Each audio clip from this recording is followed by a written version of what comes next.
Oh, I am one yet many episodes of Golden Truths and Umineko Podcast, a podcast about Umineko. Episode 7. Hi, I'm Jennifer Booher, host and witch of communication. Joining me, as always, are my co-hosts, Annabelle Barsky. The bleakest and most cheery opening from our host yet. Thank you, Jen. Caelum O'Leary Codair. Woo! Yay! You barely came through on Discord there, so I'm going to trust that your recording picked that up. Isabelle Valant. Hi everyone, I'm Izzy. I'm excited to talk about this. I don't have a goof, sorry. And bringing up the rear, it's Matthew Winter. Hey everybody, it's Tuesday, and welcome to another episode of the Giant Bombcast. Here we are, here hosted as always by Jennifer Booher.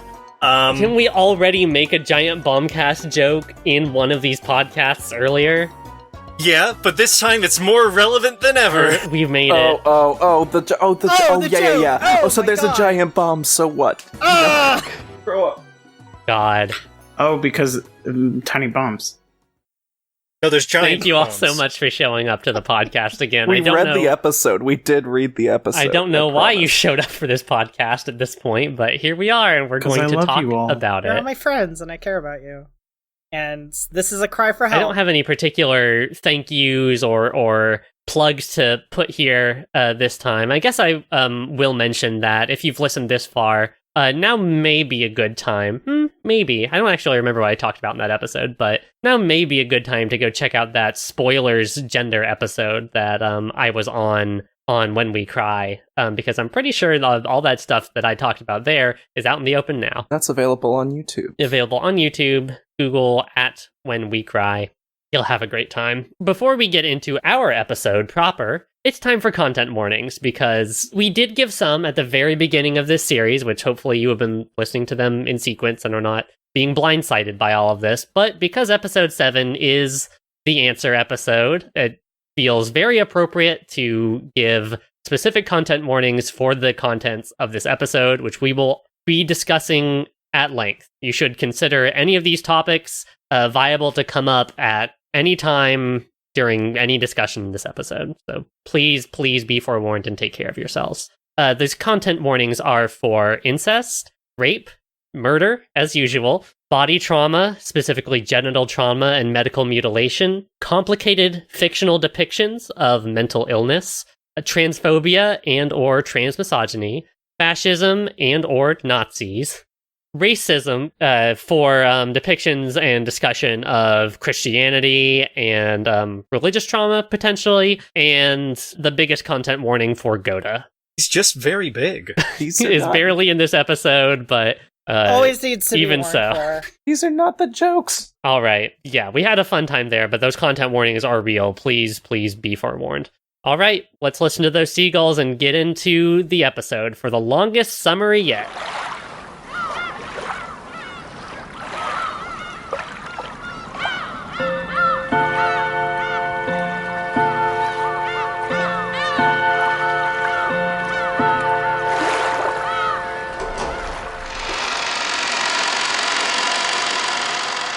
Requiem of the Golden Witch, released originally on August 14th, 2010 at Comiket 78, and released officially worldwide November 17th, 2017 as a part of the full Answer Arcs release, puts the witch to sleep for all time as Berncastle's answer game begins. Supernatural detective Willard H. Wright is summoned to Berncastle's game board, trapped by the witch until he can solve the riddle, who killed Beatrice? To aid in his deduction, Willard is granted by Berncastle the power of theater-going, and is insisted upon by a refined, androgynous young assistant named Leon Ushiramiya, Jessica's older sibling and the appointed successor to the Ushiramiya family headship.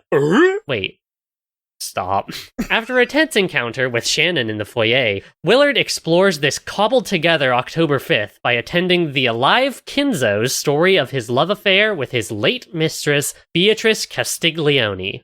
The daughter of a high-ranking member of the Sallow Republic, Beache arrived in the secret World War II military base on Rakenjima on a broken submarine bearing 10 tons of fascist gold, and within days a bloody massacre takes place as both the Japanese and Italian soldiers fight to the death over its ownership. leaving only Kinzo and Biche alive.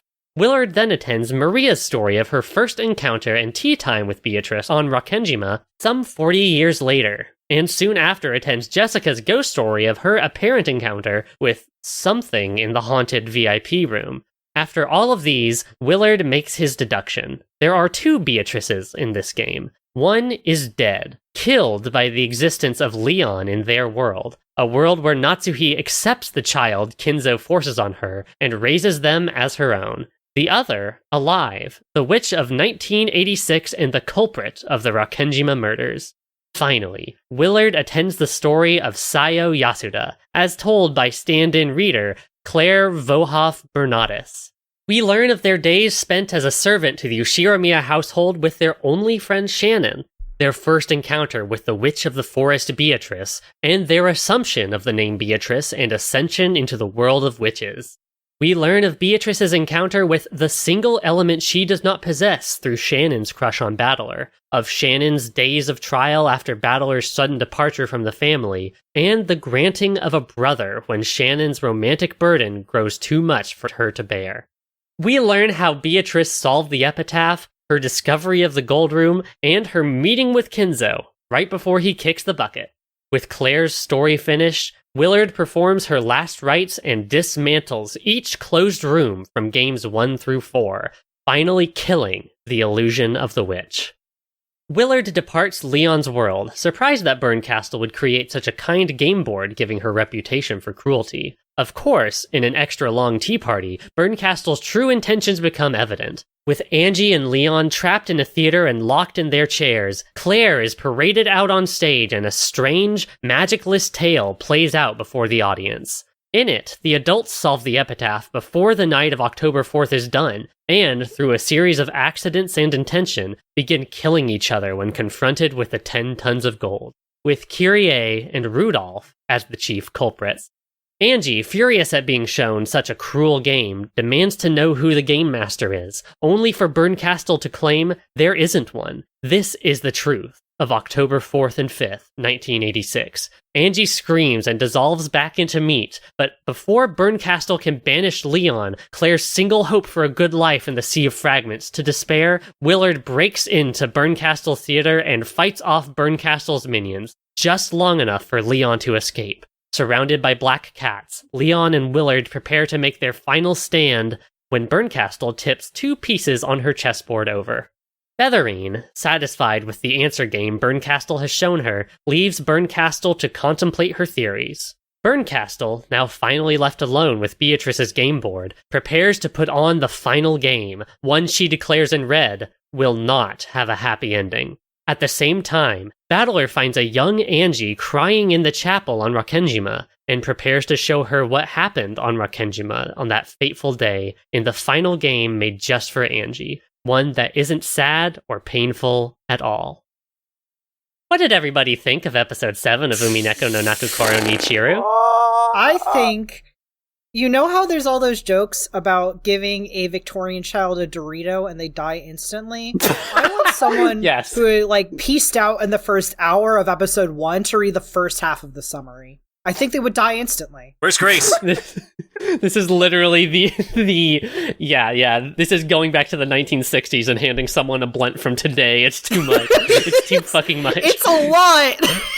I'm the Victorian child reading this. I ate the Dorito and now I'm dead. This was unbelievable. Well, this is the answer arc. This is the answer more than anyone else so far. The other ones were about giving you the tools to understand the answers and come to the answers and about what an answer even is. And this one was as close to the answers as Umineko is willing to get. That we know of. We have an episode left. We do have an episode left. They directly gave us the answer to every murder. It was there. Yeah, they give it.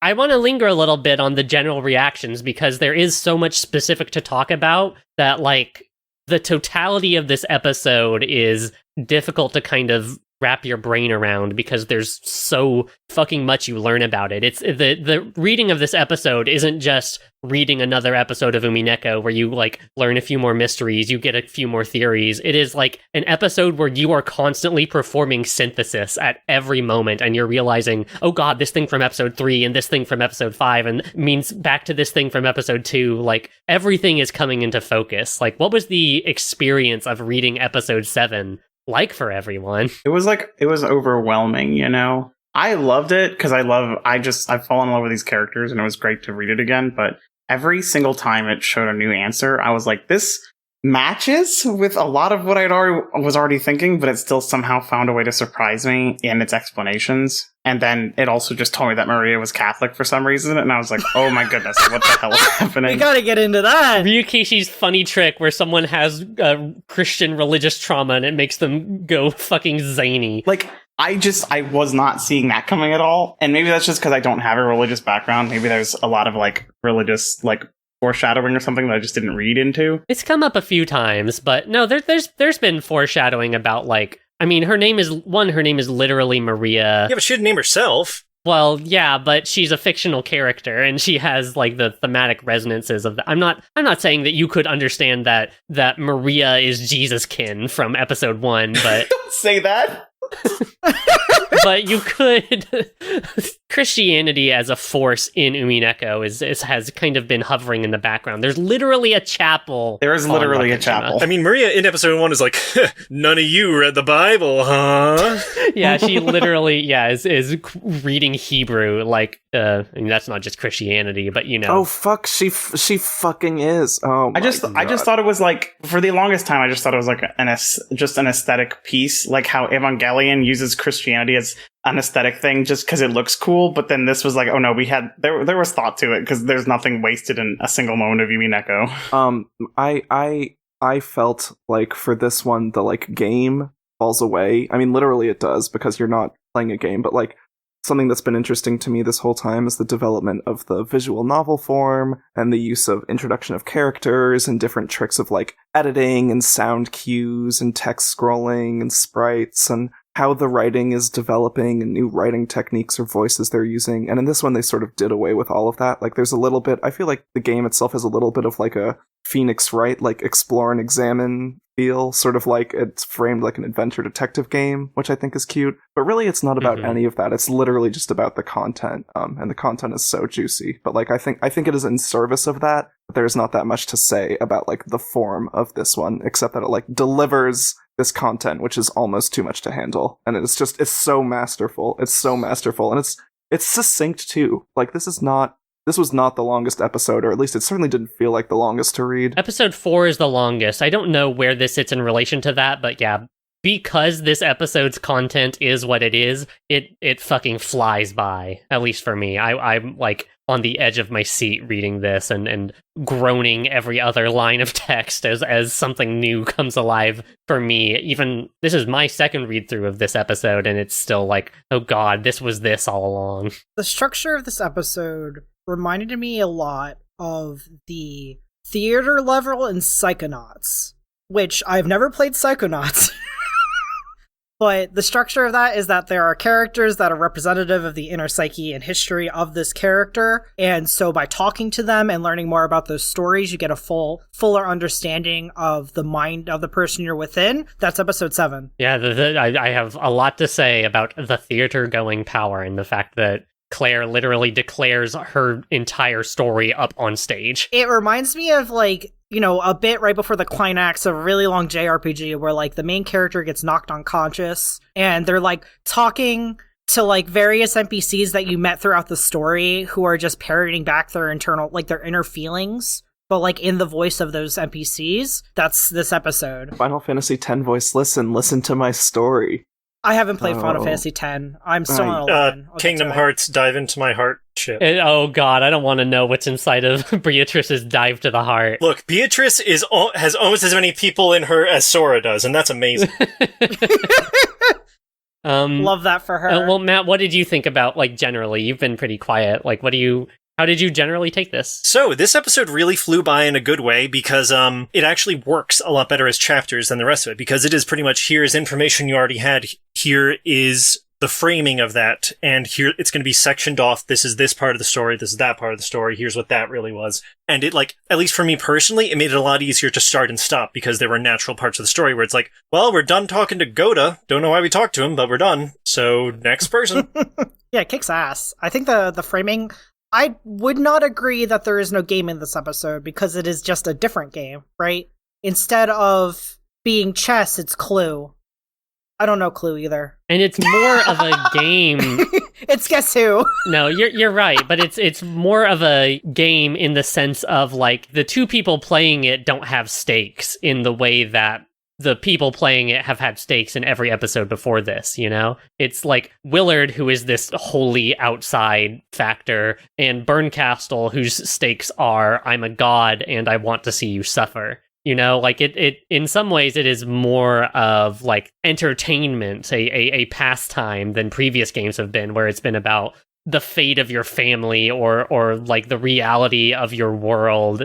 And it's interesting that of course it goes here, because that's what this entire episode is discovering, oh god, this like huge framework of witches and truths and back and forth is literally the creation of a teenager who is having just a whole lot of problems, and basically every way you can have problems. Like, it is literal child's play. Even the epitaph is like ends up being, of course, like a pun. Oh my god, we gotta get into that. The one thing I do want to like commend as a beautiful moment of like using the form of the visual novel is that Claire, the funny storyteller, meta culprit / meta victim of the series, has a book that she's literally telling the story of her own story from. And there's a picture at the start of every chapter that gives a chapter title, which is like, there's like unofficial chapter titles or like unlisted, unshown chapter titles for all of the other games. But in this one, there are literally like these like dramatic ass, like wrote your own tragic story, like chapter titles to the chapters of this person's pathetic, sorry life.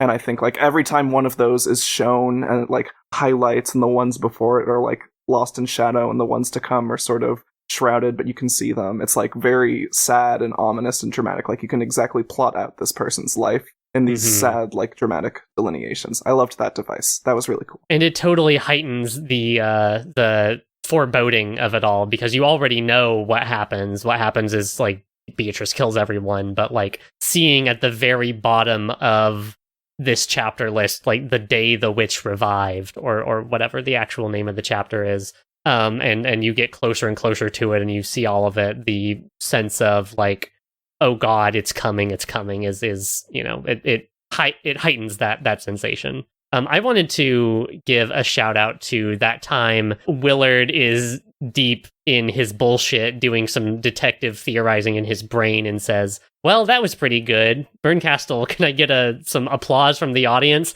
And an applause sound clip plays, and Willard goes, yeah. I thought that was pretty fun. That was good. I mean, Willard was a hilarious character. Willard fucking rocks. I love this guy. Willard showed up and played grab ass for 3 hours and lost an arm, and it was great. My concern coming into this was that episode 6 ended, and it was pretty much like, yep, we've given you the last, like, clue, and now we're going to literally start telling you things. I thought it was going to be, like, super heartless, super dry.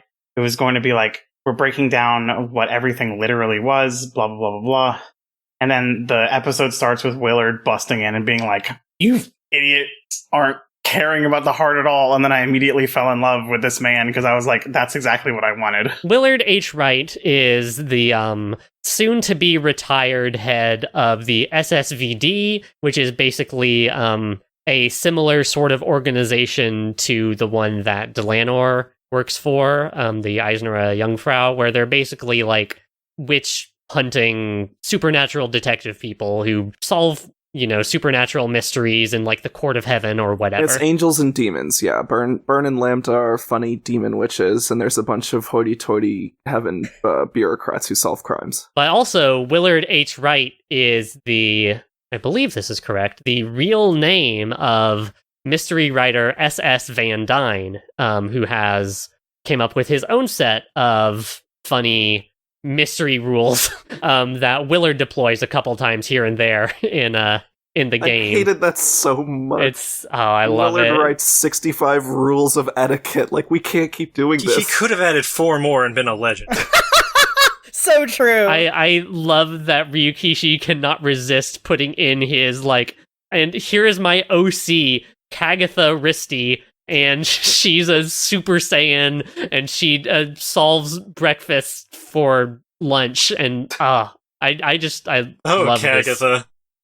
this. It's such a wonderful little conceit. Yeah, we're introduced to Willard through this. Frankly, I think kind of weird opening segment where it's constantly cutting back between Battler and Virgilia, like giving Beatrice a funeral, and like he's got this book and he puts it in the casket and all of that. And Willard doing this like hot-blooded, last-second shonen hero detective save the servant thing. I don't think that whole segment really worked for me, but it does do exactly what Izzy said. It sets up that Willard is a detective who cares about the heart, who cares about the why done it, not just the who done it and the how done it. Which is, of course, what Umineko is about broadly.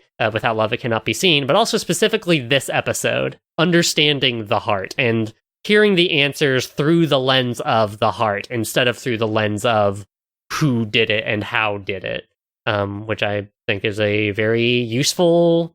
I think it is notable and interesting that is the way that Umineko frames its, culprit confession, is about heart and about that emotional truth behind everything. This is another moment where I feel like we all got here together in the earlier episodes by talking about it together on this podcast. Yes. So Willard shows up to Burncastle's game and is trapped there, and he pokes around and he has kind of a review session, what ends up being a review session with Rosa, where Rosa talks about all the things that happened with her and Kuwadori and Beatrice, and meets this peculiar character who Willard has no idea who it is, even though Willard spent the last, however long going over all the previous games. There's a character who shouldn't be there, named Leon Ushiramiya, the successor to the family headship. We all love Leon. Everyone's favorite golden child, perfect, and refuses to be gendered by everyone at every turn. How did the inclusion and presence and character of Leon hit everybody as kind of a final little twist to the mystery of who am I? I have been rotating Leon in my mind. Oh, what am I saying? Obviously, I need to frame this with the most important thing. We've done it. We've reached it. We're here. Caelum's kin. We found it. I know. I finally is this Caelum's kin? Caelum, We did it. Everybody, drop the banner. Hit the party I'll music. fight you We're for here. it, but thank you. I'm glad to know. I want to formally apologize for saying that Erica was your kin for so long. Oh my god. It's okay. I love don't you. forgive you. Okay, that's actually my opener here. Caelum, how do you feel meeting your kin for the first time? Okay, so as I have ruminated on this, I think it is so interesting how Leon's inclusion into the dynamics of the Ushiramiya family makes every single person better off. Every single last one, right? Because Leon being the successor means Kinzo is a little less unhinged. It means that Jessica doesn't have any stress on her to be the successor. It probably means George doesn't either, because It means Ava Crest doesn't have a doesn't chance. fuck everything up. Yeah, doesn't have a chance to try and compete for the successor because Leon is so good at it. There's no epitaph, yeah. There's no epitaph. So many problems that every character faces are just solved if Natsuhi sucked it up and didn't throw a baby off a cliff. Our resident Natsuhi-kin, Annabelle, your rebuttal? I abstain from this one. That baby's vibes, though, you just don't know.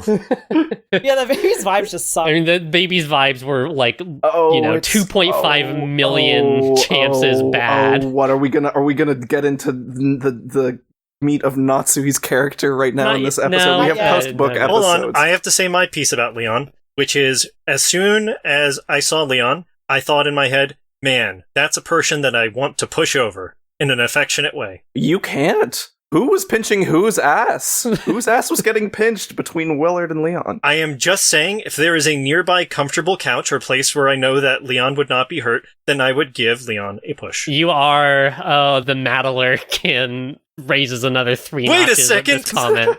ratchets up. Wait, I just realized how terrible what I said is, because in another world, Leon did get a push. I would love to just give Leon a gentle little shove if we were like on a walk in nature together. There was a beautiful little floral bed off of a tiny little rise. Oh, how wonderful that would be.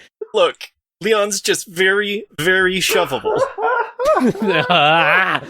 I think Leon is like a punching bag in that if you push Leon over, Leon will just pop back up, totally unharmed. Well, I don't want to push Leon over. Leon can only be damaged in one way, and we see it at the end of this episode. Okay. Yes. What the hell are you talking about, Matt? I don't want to push Leon over. What were you just saying? No, I don't want to push Leon over, like, onto the ground. I want to push Leon so that Leon is off balance and lands on a comfortable couch. I just want to give Leon a little love tap. So Leon takes a little tumble off a 50-foot cliff. Hey, I was officer. It was the servant. Look, it was for love. I pushed her off for love, and I love the baby so much. It was Before love. you book me, officer, I need you to look at this guy. That's what Natsuhi said to Kinzo, and he thought it was hilarious, and that's why he was laughing so much. Yeah. Yeah, that's a pushable baby. I get it. God, I'm trying so hard to, like, center myself about Leon, but this whole episode makes me go fucking feral. I love Leon more than anything on this fucking planet. If anything happens to Leon, I'm going to kill everyone in this room and myself. I have bad news. Literally, yeah. Leon, my reaction to Leon was, as a twist, was this is the shittiest twist of all time. I took one look and I'm like, this character isn't real, and that character wasn't real. But as a fucking character, Leon is everything. We all don't deserve Leon, and we're all lucky to have Leon. Well, we're here in the answer arcs. Let's get a little spicy. Let's open with this is our opening salvo of spice. Oh, Jen, no. Catholicism. No, am I getting the veto instantly? No, do it. Kill us all. So Jen flicks the switch on top of the clock just to prove she can.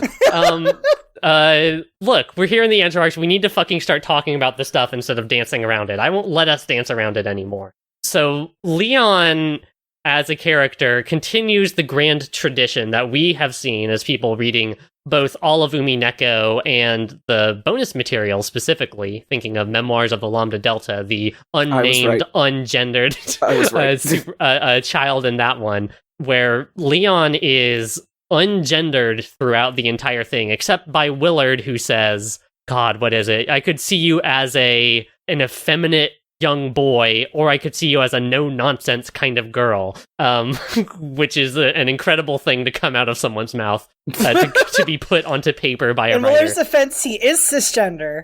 Yeah. Not for long. I could fix him.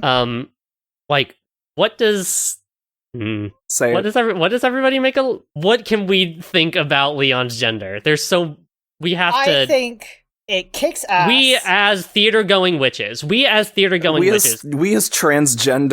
We as transgender people, mostly in this call. Hi. We have a duty as to continue to use Umineko's vocabulary, which you know I love to do, as theater-going witches who are literally, for the people listening, the people listening right now, we have a duty to discuss the guts of this story. The story is lovingly and specifically crafted so that the guts of the story do not come to light, and that revealing those things are, in fact, a, like, gross violation of the agency of the, of the culprit, of Yasu. And it does such a good job of sucking you into this, but I need to remind everyone, like I've been doing off mic before this recording for a while, none of this is real. None of this is real. These are fictional characters with fictional lives. Leon is real and my friend! I know Leon. Leon's my friend too, but I have to... We gotta gender Leon. Leon is one of the only characters in the story who you can't say they are real and my friend and have it follow what the story says. No, That's Leon true. is real and my friend in one of 2.5 million fragments. It's fine. No, Leon's not... Oh, this is going to sound mean. Leon's not imaginary like half the characters. Leon is not true. Leon, unfortunately, it occupies meat space. I mean, I don't know. I don't... So I'm not even sure... I'm setting up this ball and I want someone to run with it so I will don't run have with to. the ball. So obviously the intent here is that Leon does not use pronouns and is not gendered because Yasu had her genitals mutilated when she was thrown off a cliff. But, like, the funny thing about that is that if Leon is a real person that exists in one fragment, then Leon is just non-binary, because Leon never fell off the cliff, and so presumably has intact genitalia that is nobody's fucking business. Yes, yeah, that is key. If we're taking this from a mystery perspective. The problem is that it is now apparently our business, as the Witch of Communication has put this meat in front of us and said, eat it. We have to talk about this. This is the meaning. This is the meaning making. That not to be a fucking politician about this, but like that baby has the same set of genitals in every universe or whatever. That baby has the same fucking birth certificate sex letter in every universe. And what does Natsuki call that baby? That baby, when seen without love, is the man from 19 years ago.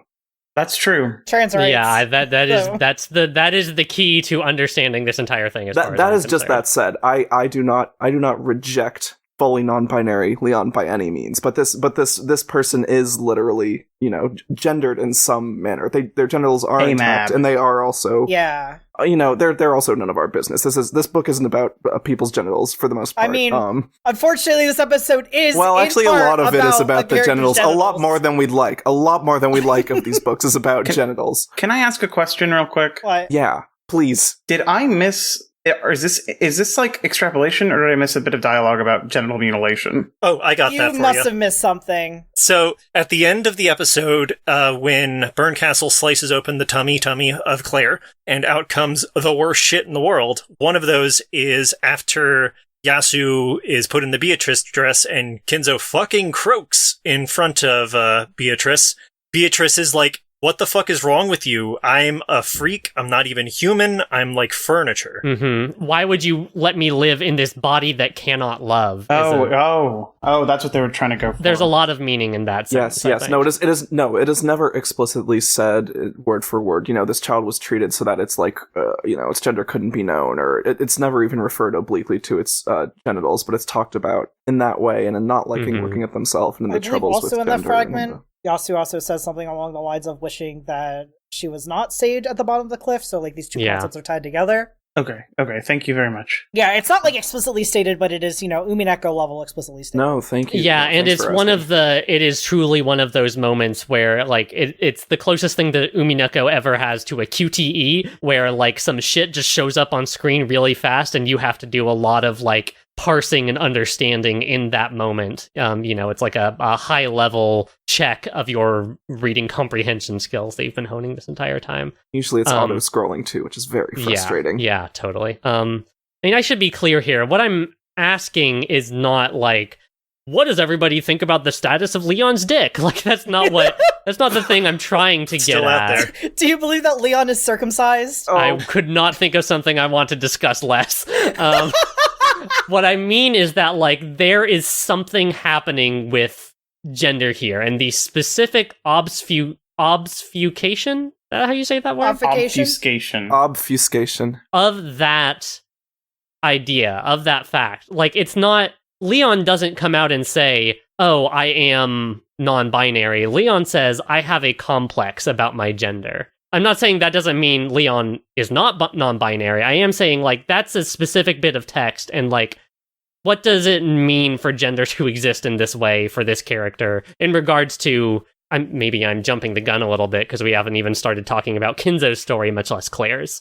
Here's my silly and fun and lighthearted, yet premeditated and utterly focused take on Leon's gender, is that in some, like, official Umineko Gacha fan art, there is a, like, two-sided card or whatever, I don't know how these things work, of Leon and Willard in funny wedding outfits, as gachas do.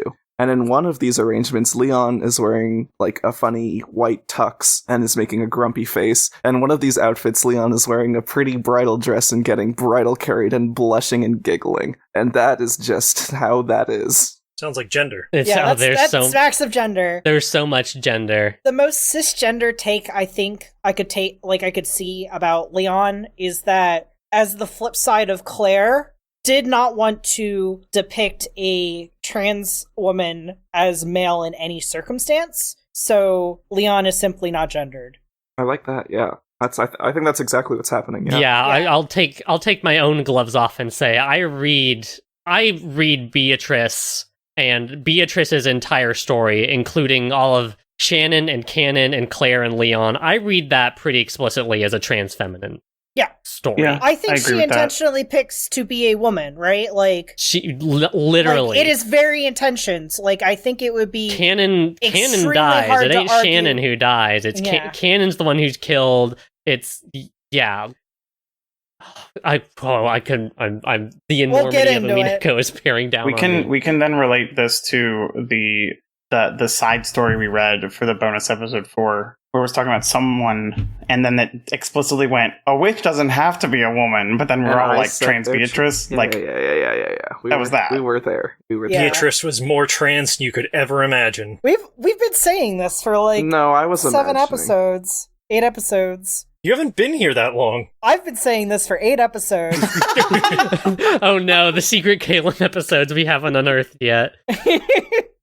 Are those official? Yeah, That's so cute. I'm dropping this into there's a defunct Higurashi Umineko crossover gacha game. Show notes. and these- Show notes are right. Yes, these will be in the show notes. Please look at the show notes. I mean, if I wanted to be cynical about that, it could be that the bridal dress one is upgraded, so Leon is happier because you put more effort into this card, but also trans rights. But it's not upgraded the other way around. Yahoo! Twiddles my little fingers together. Like the way that Umineko handles the gender of the culprit is very interesting to me because of like, how do I put this? Even a kind of definitive statement about the gender of Beatrice, Sayo, Yasu canon is something that is a bridge too far, you know? Like, pretty much everything else gets, you know, explicitly or implicitly dropped. Things like Kinzo's quote-unquote mistake. Things like how the murders are done at the very end of this episode. But there is no, like, moment where someone is like, where the narrative highlights and puts a spotlight on the fact that it is giving you a hint to the gender. Like, gender for Leon Sayo is not something that exists to be solved in that way. Although I believe you can come to an understanding of the author's textual intent with that character. The narrative and the plot never frames it as something that is a mystery that needs to be dismantled in the way that, say, the illusion of the witch is. yeah, like there's a part near the end of, I guess, the main story, I think.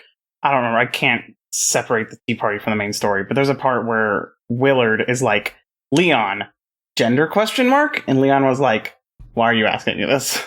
Leon literally says, I have sort of a complex about it. What gender do you think I am? Unlike every other thing that's come up, like you said, where like they're trying to like show an answer to it. That one, the question was explicitly raised, and then the writing was like, we're not talking about this. Which I think is I have a couple different feelings about, but ultimately I think it's like a strength of Umineko. And I think it's one of the reasons why it has such a rabid trans fan base like it does, because it like... And me. And Matt. and Matt, the one cis person who likes Umineko, is because it treats... It has that special respect for that part of that person's life, which, I don't know, I think that is special and worthwhile, and one of the things that made me want to start this podcast and made me go from, oh, this is a really interesting visual novel series about like mystery and meaning, to like, oh, this is about meaning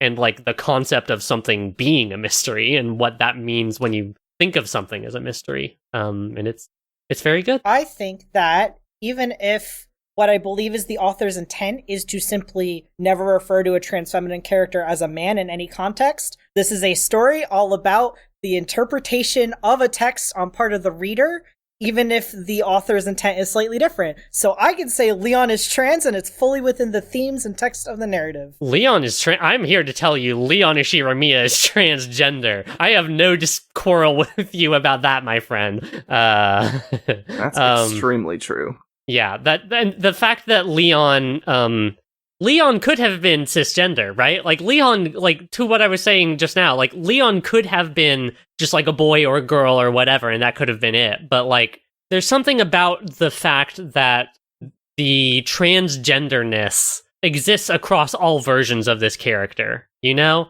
In the real world, does this work like this or not? I don't know, I don't care. But, like, in terms of this being fiction, in terms of this being a story with, like, things that are positioned in certain ways by an author to make you think things, it is important and notable that Leon is still something we can recognize as transgender, in the same way that Beatrice and Shannon and Canon and Yasu is something that we can recognize as transgender. That part of this, person's identity exists in both the perfect happy world and in every other world. Yeah, even in a world where everyone is better off because Leon exists, Leon is still not cis. Fucking whips. It kicks ass. It is like, you can definitely tell Ryukishi is like a cis person, but like it is written with such like empathy towards people that like Ryukishi fundamentally can't share the experiences of, that like it doesn't fucking matter because Umineko rocks.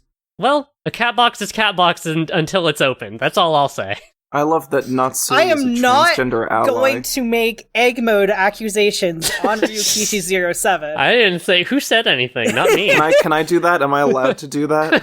I'll take the bullet. Everyone is allowed to we're have drafting the call-out post right now. 2 people that you're allowed to claim egg mode, and I've already used both of mine. 2? Aaron, you're breaking her heart. I mean, you have to tell us now, Caelum.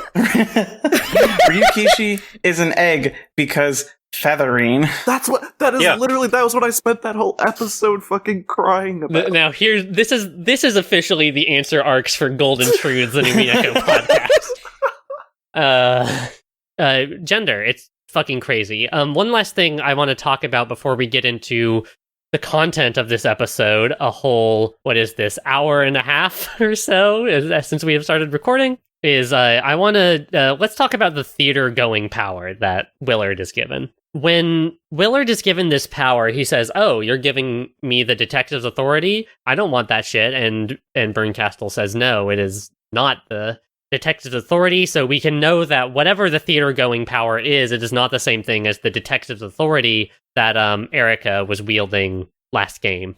And the thing that I think that we come to understand is that the theater-going power is the power to allow people to tell their own story and to experience their telling of their story. It's essentially the power to turn anyone else into, like, a little mini game master where you get to visit their game board inside of their mind and see their version of the events that happened. It is the detective's authority, but for a detective who cares about the heart of a story. Because it is not finding the truth, it is finding the truth of these characters. Yeah, and it could be used in an evil way. We literally see Willard back off from using it on Shannon pretty much right after he gets it, because he realizes, okay, yeah, this is maybe not a good idea. Evil robot Shannon crashing the game world moment. That was another good game moment. That was so fucked. It kicks ass because it's like, okay, so it's told to us that pieces can't act in a way that would be outside of their character, but this is the first time we really see someone try and twist a piece into acting out a character, right? Like, it's just an affirmation of something we already knew about, but it's handled in such a cool way. Yeah, and the theater-going power, I don't know that we can literally understand, like, the power is filling the room, so Shannon, like, doesn't have an out in the same way, and she's, like, acting, like, yeah, like, more like a piece rather than Shannon would if she was confronted in that way. But so you can, like, thrust this power onto people, he could have used a theater going power right there and broke the entire game. But he didn't. And it is the power to become an audience member. It's the power to become us, right? It's the power to read things as they are presented to you, which is a strange kind of thing to call a power, but that it is framed in that way, that it's Kinzo telling Kinzo's story. It is not the dirty truth of Kinzo's story, as we learn at the end of this episode. It is Kinzo's version of this story, which probably includes a lot of facts and a lot of the truth of that, but it's the facts as seen through Kinzo's perspective. And that slight little bit of color on it is incredibly important as we get into Yasu's story. And everybody else's, but especially Claire's. I like that the bending of the truth is part of the truth innately in that way. Yes. It's for Kinzo's telling of Kinzo's story, which we'll get into more specifically, but like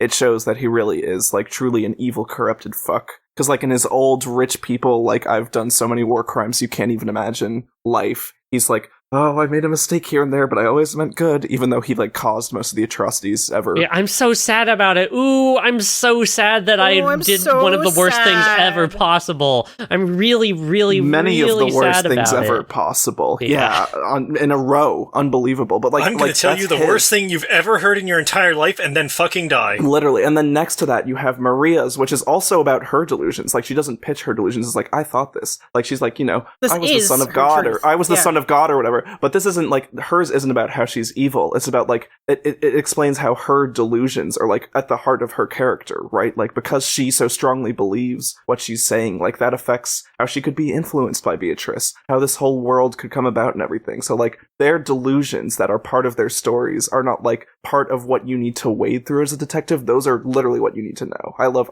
that like not fact is fact in that way. Yes, yeah. Is it even accurate really to call them delusions when thinking about them through like in the way that Umineko is positioning them? Like, yeah, it is their truth. This is Maria's truth, and you can't like, this is what Maria believes to be true, and it is being presented as if it was true because Maria truly believes it to be true. Like with Kinzo's thing, it isn't that we see at the very end when so at the very end, like, Bernkastel cuts Claire open and we get those 3 visions of the guts of the story, and one of them is Kinzo is the one who conspires and instigates the idea to attack the Italians to steal the gold. That is, for Kinzo, that is a fact that is left out of that story. It isn't like, if I'm remembering the story correctly, and maybe someone could challenge me on this, the story isn't presented in such a way that you can't, like, you could literally slip that scene into the middle of the story and it would basically make sense. It's a meaningful omission. Yes, but it's an omission, right? It is like it's where with Claire, with Yasu, the thing we see from her story where she's up in that room and Kinzo has just died and she is talking about her her body that cannot love, that is like a wholly different perspective on the truth. That's a perspective that, it's not that Yasu doesn't have that perspective per se, but like from the way the truth is presented to us, from the way Claire reads her own story versus the way Kinzo reads his own story, there is a difference in the way that those 2 omissions, I guess we can call them, that those 2 guts would have to exist inside of that story. One is like an omission that still fits inside of the like style of story, that still fits inside of the like version of the story that Kinzo is telling. And one is like, it's the underside of the chessboard. It is like truly the guts. It is the thing that it is the version of the story that Claire refuses to tell, that Claire almost never tells, versus Kinzo, who just like conveniently leaves out the fact that he was the one who did everything. Yeah, but do you understand? Does that make sense to everyone? Yes, what I'm trying to get at? I think it's significant. It's left out, but even so, you can figure it out. But the reveal of it makes it all the more painful. That's what everyone was like saying in the like planning documents for this, where everyone says their topics. Everyone was like, "Oh, those scenes at the end. Why? Why did they have to show them? Why did they have to say it out loud?" Why indeed? Yeah. Okay, we have to. We all want to talk about Catholic Maria. We all want to talk about Beatrice, but we have to get through this stuff. Willard gets the theater-going power, and he uses it, and Leon arranges a meeting between him and Kinzo, who is alive in this world, which doesn't make any sense. Obviously, the game board that Bernkastel has created exists only for Willard to uncover the answers inside of. It's not actually a fragment that exists. It's a patchwork fragment, because of the inclusion of, like, Shannon and Cannon alongside Leon, in addition to Kinzo being alive. Italian Beatrice. Italian. Okay, yeah, let's talk about that first. Beatrice's worst sin is being Italian. Beatrice's worst sin, it might be being like a noble blood of being an aristocrat of a fascist, a descendant of a fascist. Yeah.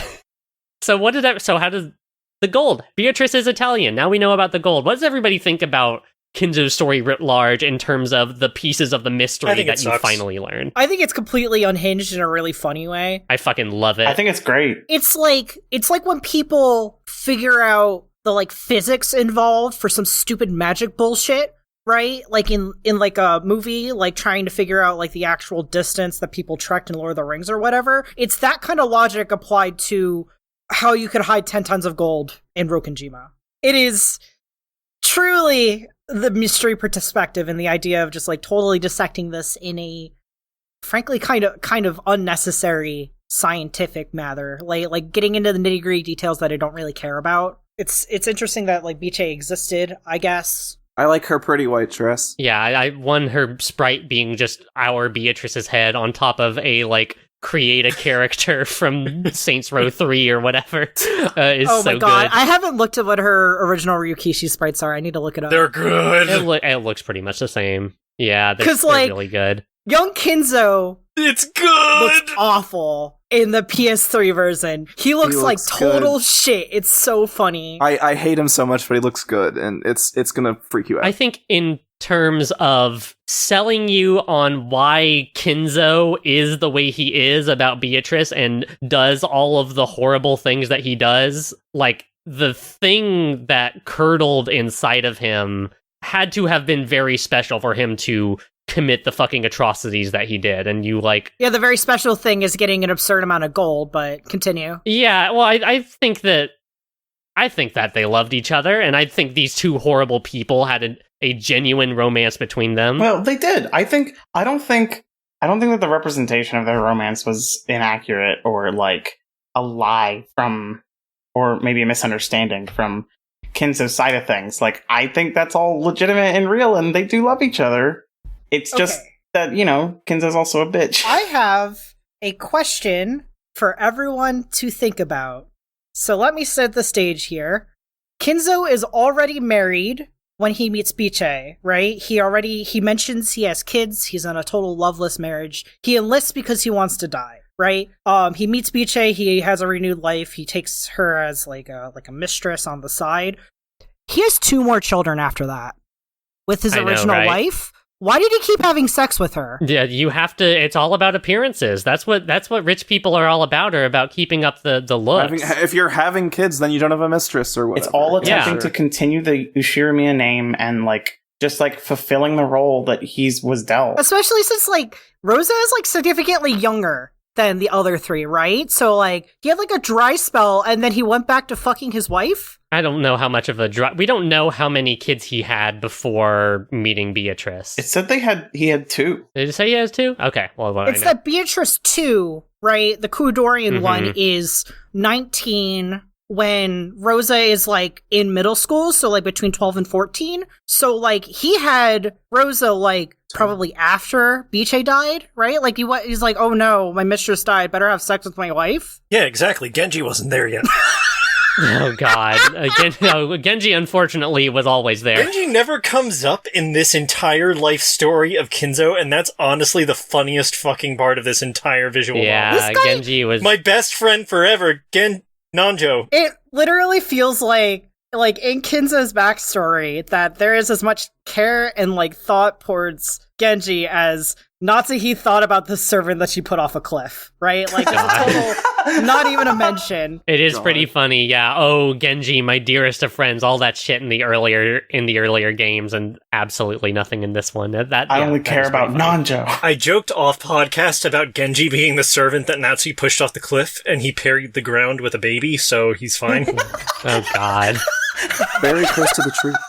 I really like that the gold that everyone has been obsessing over and bickering and killing each other over this entire time turns out to be literal fascist gold, and is like, nothing about this gold is good. Nobody thinks that this gold is anything good. It is only something that exists. Literally, as soon as it shows up on the island, it causes everybody to start murdering each other. Like, the gold is, like, cursed, you know? And I love that. I love that. It's really cool. When the adults are brought into the presence of the gold in the quote-unquote truth of October 5th, they just start killing each other. Like, there is this narrative power that this gold has, just like through its essence of like the pure greed of capitalism that it exerts over everyone else and causes them to literally like basically go insane and want to kill everyone so that they can have it to themselves. It's like the fucking One Ring from Lord of the Rings. I just love how like unabashed Ryukishi is about how much this gold sucks and is bad and is just bad in every possible way. Is Ryukishi condemning capitalism like that? Is that an intended point? I think We that's just an don't undercurrent know. of this novel. Yeah, it's subtle. It's subtle. Something doesn't need to come out and talk about like the power of socialism for it to condemn capitalism, I think. You know? Is it intentional that like Ryukishi is advocating for a different like economic system? I don't think that's necessarily true. I do think that Ryukishi, as a writer with empathy and like a keen understanding of the world, understands that the forces of capitalism force us into relations that are fundamentally about competition and about accrual and hoarding of wealth so that you can secure happiness for yourself and your family. And that is, at least in my reading of Umineko, fundamentally fucked. I definitely think a large part of the conflict of this is that money corrupts people, right? That money shouldn't be something that is necessary to survive. Like, you know, the whole part in episode 1, they all need lots of money, right? Yes, everyone needs lots of money. That everybody right now. is as possibly culpable for the murders that happen is because they all have a lot to benefit from getting all that gold. And also, they're like awful rich people, right? Like, that's the whole thing. They're all rich people and they're all despicable to begin with, like, even before needing gold, right? Presence of money, of a large amount of money, whether you are rich, like from an old money or new money family, or because you're literally in the presence of 10 tons of gold, is something that, like, warps you and corrupts you from the inside out. And Battler, like the supposed protagonist of Umineko, is, like, this person who has removed himself from that influence for 6 years and is coming back into this world of money and of cutthroat things. I think there's a reason that Kyrie is portrayed as a murderer in this episode and is a being of pure self-interest. I was right about Kyrie. I want to get into it. Worst mom. Y'all just hate to see a girl boss winning. She literally said, "I hope Angie She's just dies." straight up a girl boss. Oh, good grief. We made it, everybody. You know what, actually? I don't hate Rosa so much because I've learned to pity Rosa. She doesn't deserve hatred. She's just a horrible person that I hate. But Kyrie is, like, actively... Like, Rosa's dealing with a shitty hand she was dealt, and she's not dealing with it well. I just want to remind everybody that pieces cannot do, even if this is not the real reality, pieces cannot do what they wouldn't actually do. Cannot say what they wouldn't actually say. That's fine. Whether or not that stuff at the end is the actual truth, which is, of course, like a very potent point of discussion. That Kyrie is the way that she is. I mean, she has been that person in the earlier games, especially in episode 6, where she talks about being prepared to murder someone because, like, her lover fell in love with her and not Kyrie. You know, the miracle was that I did not need to get my hands dirty. Not the miracle was that I got to be with Rudolph. The miracle was it's all self-centered, and Kyrie is the could be the ultimate villain of Umineko, who is someone who only acts in pure capitalistic self-interest. Yeah, is this like fully intentional? I would say that I think so, because you can look at things from Higurashi and the way that Ryukishi writes about police brutality, or the things happening in Kikonia, that I guess I won't say because I didn't give a spoiler warning for that one over all the series. But I think that he's, Ryukishi is a canny guy, and he understands that shit is bad sometimes. He has a really You're good very understanding. wrong. Ryukishi is not a guy. The discourse is back. Okay. You have no egg mode credits as a cisgender person. You can't say that. Well, But it was really funny. Matt, can I ask you why you didn't like this story? Because these are all a bunch of things we could not have even begun to know. Rokenjima was actually a secret military base that was... No, there was hints of that. How did those tunnels get there? Yeah, there were tunnels. Tunnels! I felt like there was foreshadowing for sure. And What like, do you What? It's near Kinzo. It was known that Kinzo was a war profiteer. Kinzo was literally set up as a war profiteer in the first. Yes, but that's episode. different from the island that he is on, which is very close to actually Japan, not on the front or anything, was actually a secret military base that they rigged up with explosives, even though they actually didn't put any of the secret stuff they wanted to put there. But by sheer coincidence, it ended up being a big boat that delivered a bunch of gold there, and then everyone else on the island died, leaving only Nanjo to take care of a shot Beatrice, I guess. And but I think the only coincidence is the submarine, because there definitely has been set up, because Rokkenjima has like a very suspicious amount of infrastructure for just being an island that some dude built a mansion on, right? Like tunnel I beg of you, there's a secret clock with a switch on top of it that the military made.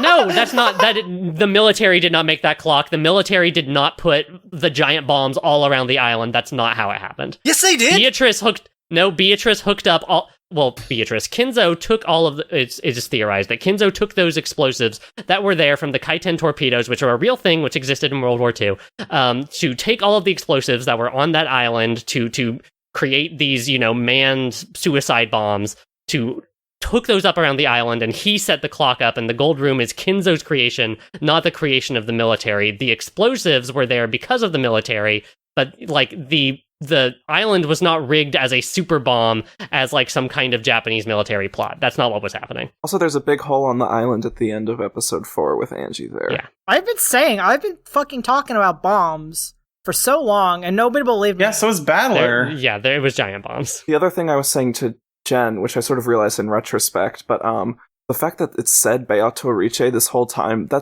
it's literally an Italian pronunciation of that name. Like that is like a very specifically Italian language pronunciation of Beatrice, and only Italian. A bunch of the lyrics in the opening and in various insert songs have been in Italian. A lot of the foods that Beatrice brings up are Italian meals. Yes, yeah, Parmigiano Reggiano, yeah. Yes, totally. We talk about Dante's Inferno multiple times, which is Italian. Matt, to what you're saying, like, this is the other side of Ryukishi's writing, is that, there are these things that come together in these incredible ways, and you're like, holy shit, the web of influence and the way this text is connected to itself is so rigorous and incredible that, like, this kind of story can be told. And also, sometimes a lot of those incredible things rely on, again, spoiler warning for Higurashi, we'll repeat it again now, rely on total coincidences, like a bunch of deaths happening on the same day for 4 years running by basically total coincidence, like what happens in Higurashi. Or some fascists show up with some gold and things go happen. Like, there are absurd coincidences that underpin Ryukishi's stories. I totally do agree with you there. I get that. But the second to last thing that we get from episode 4 that really matters is, I'm not here on this island, but I'm about to kill you. Mm-hmm. Yeah.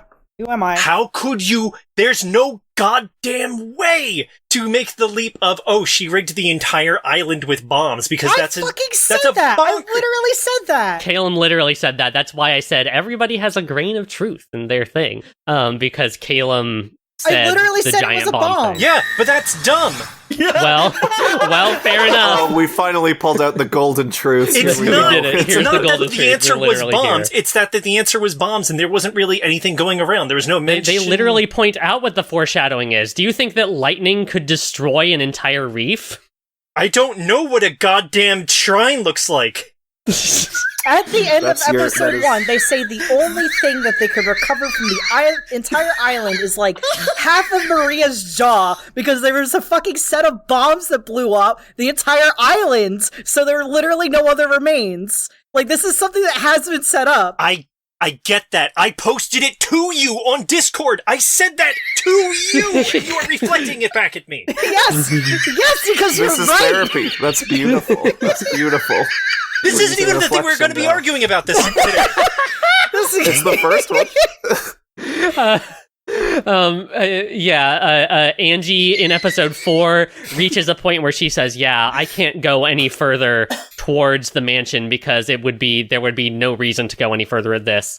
Because, of course, looking back on it now, because she's at the lip of a giant fucking crater that is left there.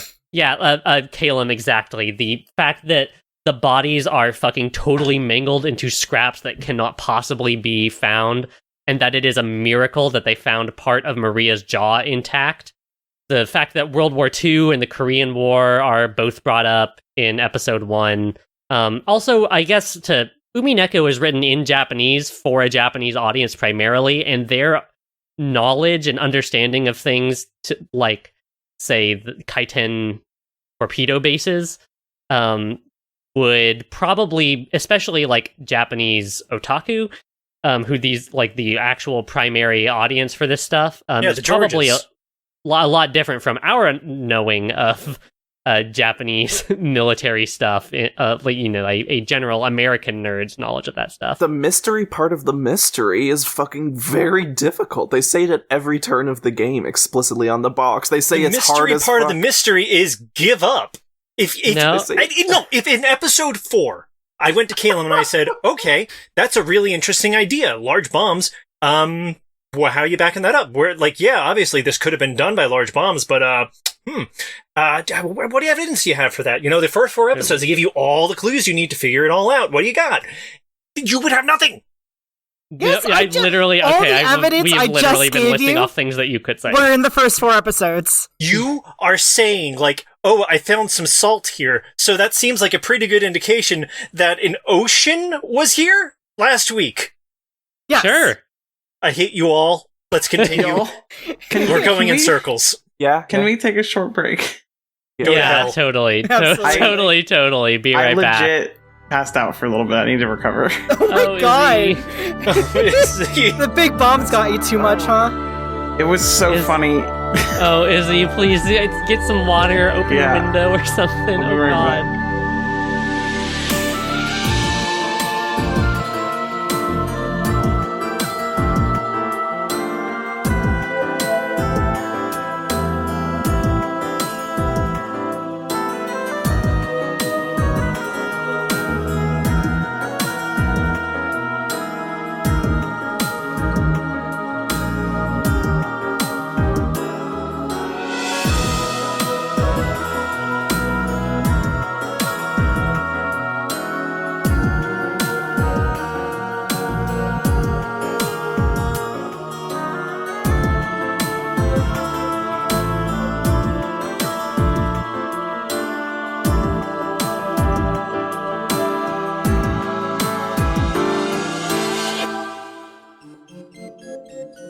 Okay, are we back? I don't know. We're back. Hi, everybody. I'm back. We're back. Oh god, what a fucking pivot I have to make right now. We were just talking about how Kinzo's story is the funny generational trauma story. Yeah, I guess so. So we need to talk about the generational trauma that Kinzo visits upon people. That specific person. We need to talk about the thing that the narrative continually refers to as Kinzo's mistake.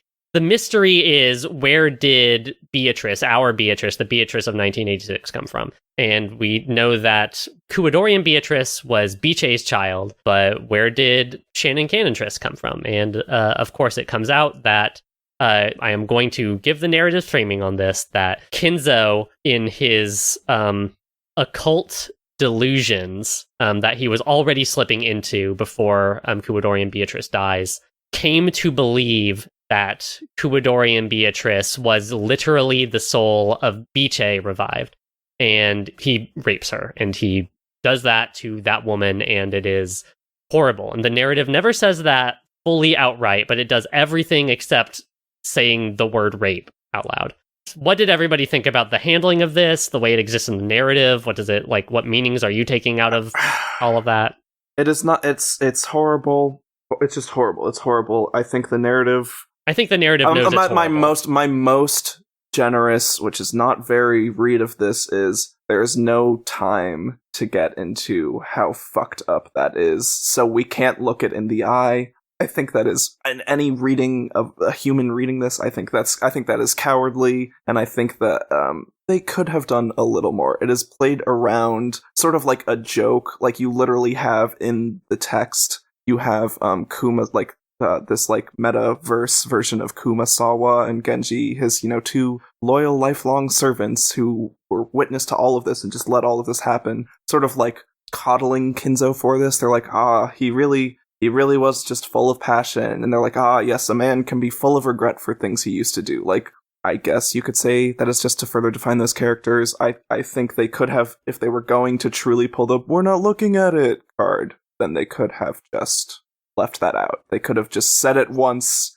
and moved on and let it be, and have put the information out there and been completely objective about it, which is still cowardly, but at least that would have been honest. I think otherwise it was... I don't that was a little sickening to me. How it could have been handled better, I guess. I don't know. I'm rereading Berserk right now, which has similar issues narratively, and I think Umineko handles it better than Berserk does.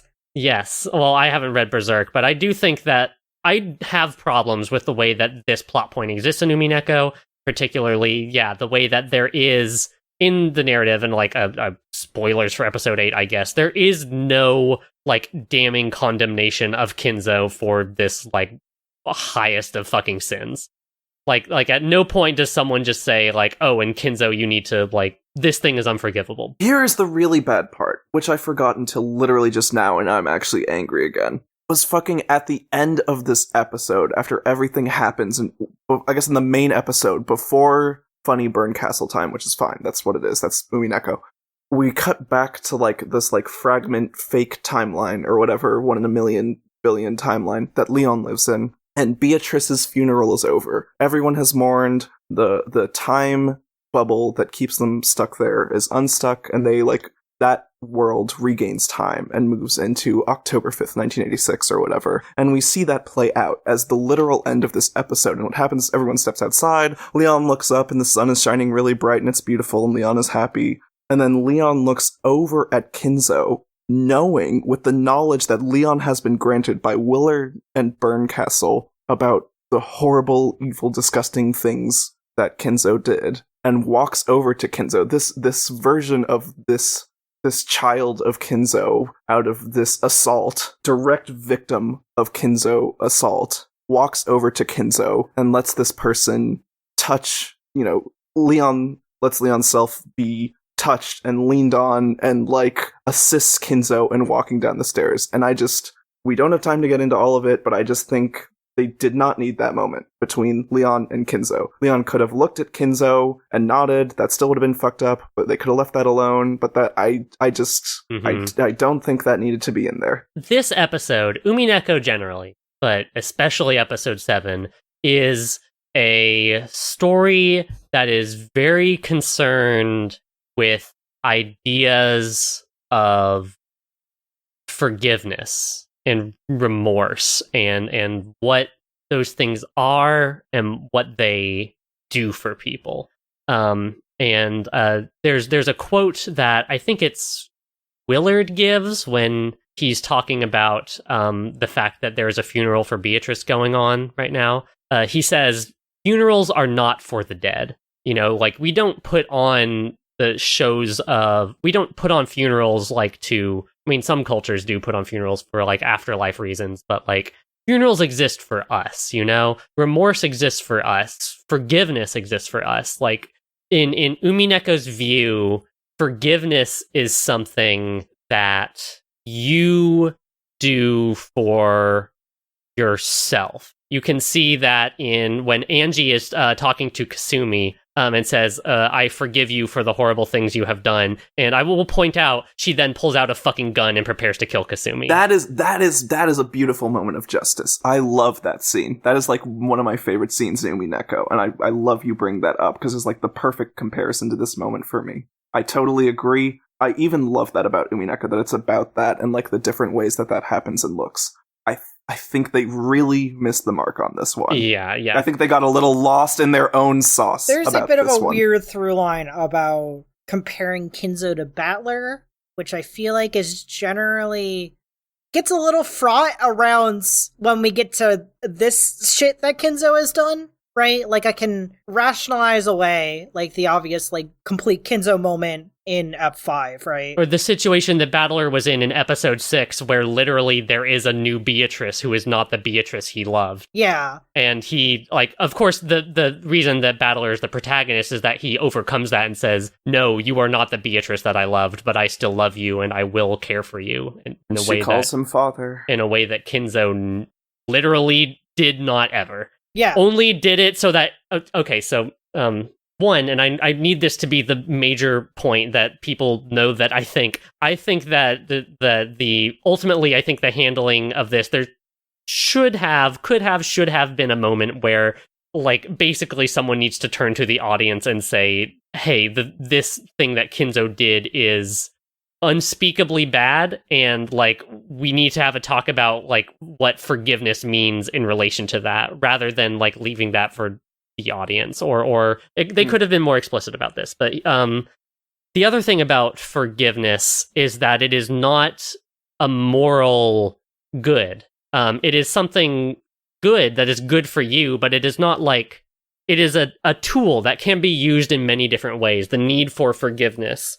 The way that Kinzo, through to his literal last breath, is perverting someone's life, someone's entire sense of identity, granting them an identity that he has created for them so that he can give himself forgiveness by asking this, like, avatar that he is, like, fetishizing, literal, like, the original sense of fetish, like, to give power to something that does not have it. This fetish that he is creating in front of himself so that he can, like, whack himself off one final fucking time and get his own forgiveness from someone else. And I think that the narrative knows what Kinzo does and Kinzo did is unspeakably fucking horrible. I believe that to be true about Umineko. I think the only reason it isn't talked about in more detail is because Ryukishi literally believes it to be unspeakable, that which you cannot, like, talk about it. We're talking about it right now. I feel like, though, if it's something that you don't think, if the writer doesn't, it's unspeakably horrible, and you don't want to properly critique it, why include it? Like, why write it so that is the answer to that mystery if you're not willing or able to properly... Yeah, if you're not ready to dig in. Yeah, I think because Ryukishi, and this is not a defense, I think this is me trying to using everything I know about Ryukishi to kind of puzzle out why this might be. I think it is because Ryukishi as an author really values the reader's ability to understand something for themselves, to be given puzzle pieces and to synthesize them towards an answer that he has. It's not just like he has beliefs, but he really respects the reader's ability to understand things for themselves from the things he puts in his stories. That is a way that he is granting agency to the reader in that moment to be like, hey, here is like a really challenging, not like mystery puzzle box, but like, here's a really challenging set of ideas. I am going to super commit to this idea of episode 7 as a story and as a game that exists in the realm of magic, in the realm of people telling their own stories of things being veiled and being left for you to come to a more specific understanding of. And I respect that a lot. I also think that Kinzo should have been held specifically to task somewhere in this story. So here's my reasoning on why this was included in Umineko at all, which is that it's very melodramatic and soapy to have the culprit be the child of incest. Yeah, sure, totally. The patriarch of the family. It is a classic.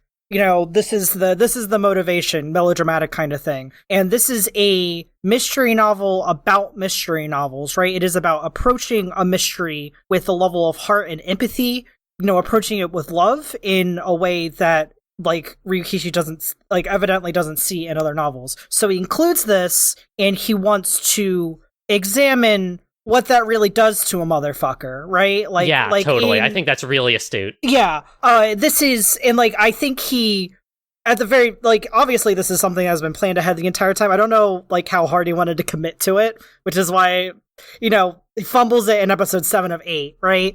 Like, I've been there where I'll come up with like this like really like sordid and pulpy backstory for something, and then when I have to get around to it, I'm like, oh my god, oh no, what did I get myself into? So I think the motivation here is to have both the, all the ugly warts of the mystery novel genre in this novel and try to approach them with the same level of sensitivity that he does, like with everything. Yeah, thematically, Umineko, in addition to being concerned with forgiveness and remorse, is a series that I believe is deeply, deeply, deeply interested in questions about agency and people's agency to tell their own stories, their agency in their lives, where that agency is removed. I think that Umineko thinks that one of the ultimate sins that you can do to someone is remove their own agency, and rape is one of the ultimate versions of that. I think it is included because, exactly like Caelum says, like it is the mystery novel trope,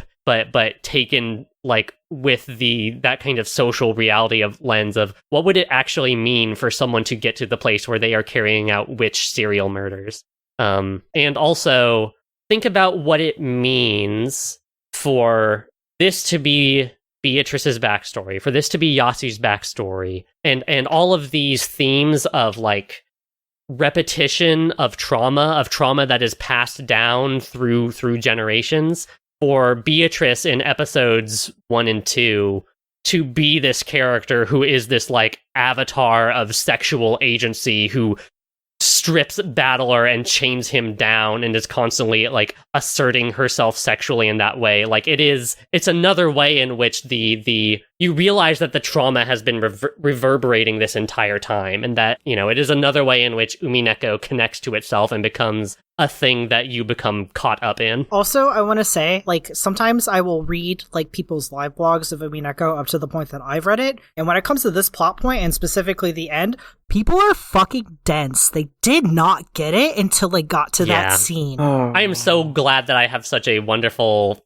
set of castmates here to go this through who are... And me! And Matt. And Matt. No, Matt, obviously you're included in this. Thank you for being willing to, like, really bring yourselves to it and read between the lines and understand what I believe to, at this point, if you've read this far into Umineko, not even just the skills that Umineko gives you, but in terms of like your reading comprehension level that you need to have to make it through Umineko, thank you for like meeting and apparently exceeding those marks on all accounts. We do our best. There are some segments of the fandom or the reader base people who just like totally check out. Literally do not have that. Oh my god, Izzy, are you okay? Yeah, I'm okay. It just happens sometimes. Every time I say I'm me, Izzy takes another illness on. I'm filling status bars you can't even every imagine. Disease. Can you stop? I'm sorry, it's my mysterious illness that will come back in the final episode. Okay, speaking of mysterious illnesses, I did want to back up 1 second for Kinzo with what I think Ryukishi was trying to do and just didn't. Everything about his character screams Alzheimer's. He doesn't know where he is or what he's doing, but, that never comes up in a way that shows that that's what's going on. Not that it would make what he did any better, but it would at least let you have some twinge of oh god, he's lost his own agency because his mind is actively falling apart, and feed into the themes of that. And it's kind of baffling to me that that's not what comes up. I think because that would soften the blow too much. I also think that does come up to some extent. It does to a small extent, but... No, I want to push against that. I think the point is that he does have his agency. The point is Kinzo, as the patriarch of his family, gets his way his whole life, right? From the point that he decides he is not going to be an Ushiramiya pawn. From that point on, he makes all of the decisions, and he does a bad job of it, and it ruins everyone's life up until he dies. And I think to put a twinge of sympathy on a story like that would be even worse and make things even more complicated. I don't begrudge Ryukishi not doing that. I want to clarify that my position on this is as gut-wrenchingly sickening and painful as that was for me and for anyone to read. I think that plot point is necessary and is masterful even. It defines the whole story. Everything makes sense when that falls into place in a horrible way. But I just think how it was handled in episode 7, where it is a meta world where there are these like characters dealing with their own identities, and like the meta narrative of episode 7 outside of Claire's story is like, Leon, you have agency, you do have agency, and you are free. Like, to throw that part in there at the end, to have meta Kumasawa and Genji still be useless pawns, you know, apologizing for this rapist, this incestual rapist, like, it's like, you had an out. I just think it was a fumble. I just think that part of that narrative was a fumble on a very touchy subject. No, of course, none of us do. I think that this tension that we are hitting upon right now, specifically that Anna is hitting upon, is something that we will be revisiting in episode 8. Not like in regards to this specific incident, but in terms of Umineko's sympathies, maybe, in terms of whether you forgive and reconnect or whether you forgive and move on. The value of a breakpoint and something, in reaching a point where you say, no, actually, I have seen this, I see your side of the story, and I am deeply sympathetic to you, but this has crossed a line and it will no longer... It cannot work. I will also say that many of the scenes of Kinzo being incoherent and not knowing where he is are ones that take place after he died. Yeah, the ones where he's not a living person. So they are not things we should be taking without a lot of grains of salt. Matt, to what you were saying, I do think that tension does exist inside of Kinzo's character to some extent, but I also think it's important to Ryukishi that Kinzo's mistake was a mistake that was consciously made and not like pure loss of self and understanding. Like it is. I want to elaborate on it just a little bit. It's not like, oh, he switches into Jekyll and Hyde mode and he turns into evil Kinzo. That's not what I'm saying. What I'm saying is that if this was how it was written, it would be that he was at a point where he should not be left without people watching over him. Yes, he shouldn't be allowed to just do as he wishes if his mind is falling apart. And yet because he is the patriarch of a rich family and everyone defers to him, he is given the power to and people look the other way. Genji, Kumasawa, and Nanjo spend this entire fucking episode looking the other way, and their like final act as like parents to this like depressed, like horrible little bundles of trauma transgender child that is Yasu is to, I think, basically reenact that rape onto this child again, just without like not I should make it clear, not like physically, but like to basically metaphorically reenact the rape of Beatrice again, where Beatrice's Sayo's identity is fully removed and does not matter and is made to act out Kinzo's fucking fantasy, and then he dies and he goes out on top. And sometimes that is something I will say, like, as a story, as a piece of narrative media that I love about Umineko, because it is unafraid to say sometimes the worst fucking people in the world get absolutely everything they want and totally go out on top. And that is one of the horrible, most atrocious facts of this world. Okay, so going into that scene, we're skipping way ahead to like the end of like Claire's story. I immediately was like, I'm a Genji defender. I think that generally Genji's role in Yasuo's life is probably the best thing he possibly could have done, until here, sure, where it's going fucking insane, because he literally kept Yasu away from Kinzo for her entire life because he was afraid. Because he knew that, yes, because he realized how he fucked up as the head servant. Yeah, that he fucked up insanely bad, and he didn't want to introduce Kinzo to, you know, his combination child and grandchild, because he was afraid that, like Kinzo was gonna fucking do it again, right? And then he changes his goddamn mind, so it was like, completely convinced that it was like, oh my god, what the fuck am I about to read? And so when Kinzo just like sees Yasu and dies instantly, I fucking lost it. I thought it was super funny. At least he dies. Oh, my pingy!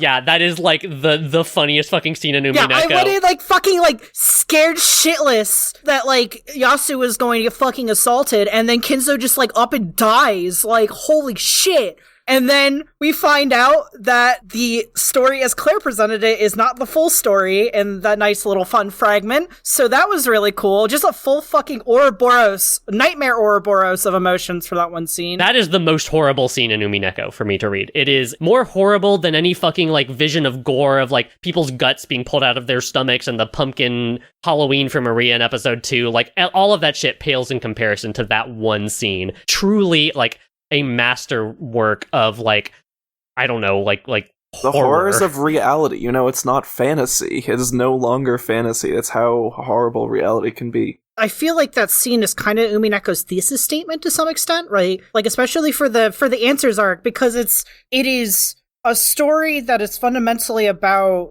the ways we kind of dance around the horrible things that have happened in our life. And when Claire brings up this scene, it is weird but wondrous, right? She becomes crowned as truly as Beatrice. And then Bernkastel tears into her guts and rips out the reality of it. And it is so harrowing. It is so fucking desperate and traumatizing. It is probably one of the worst moments in her life. And so the way that she... And in this huge contrast in the way that she tells how it happened and how she truly felt in the moment, like that's the entire novel. That's what it's all about. Yep. It's Maria having a nice day with her mama versus... Yeah, exactly. Like the fucking king of just saying what the novel is about is Maria in episode 4 saying that I didn't say that I was sad. I said this was a happy day with my mom. You're reading into it. Who are you to deny my happiness? Yes, exactly. Yeah. What is it to grant someone that agency? Is it always a uniformly good thing? I think the Umineko might say, fuck no. But I think it also believes that agency to be something that deserves to be defended as long as you possibly can defend it.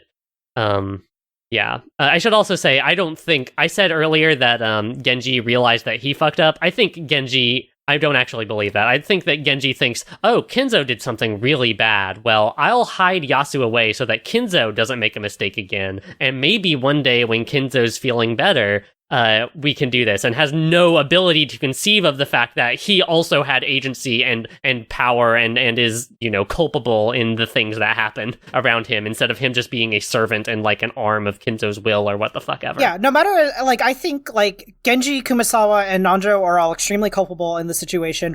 Holy fucking shit, I hate Nanjo so much. I would love to get into how much I hate that guy, straight up.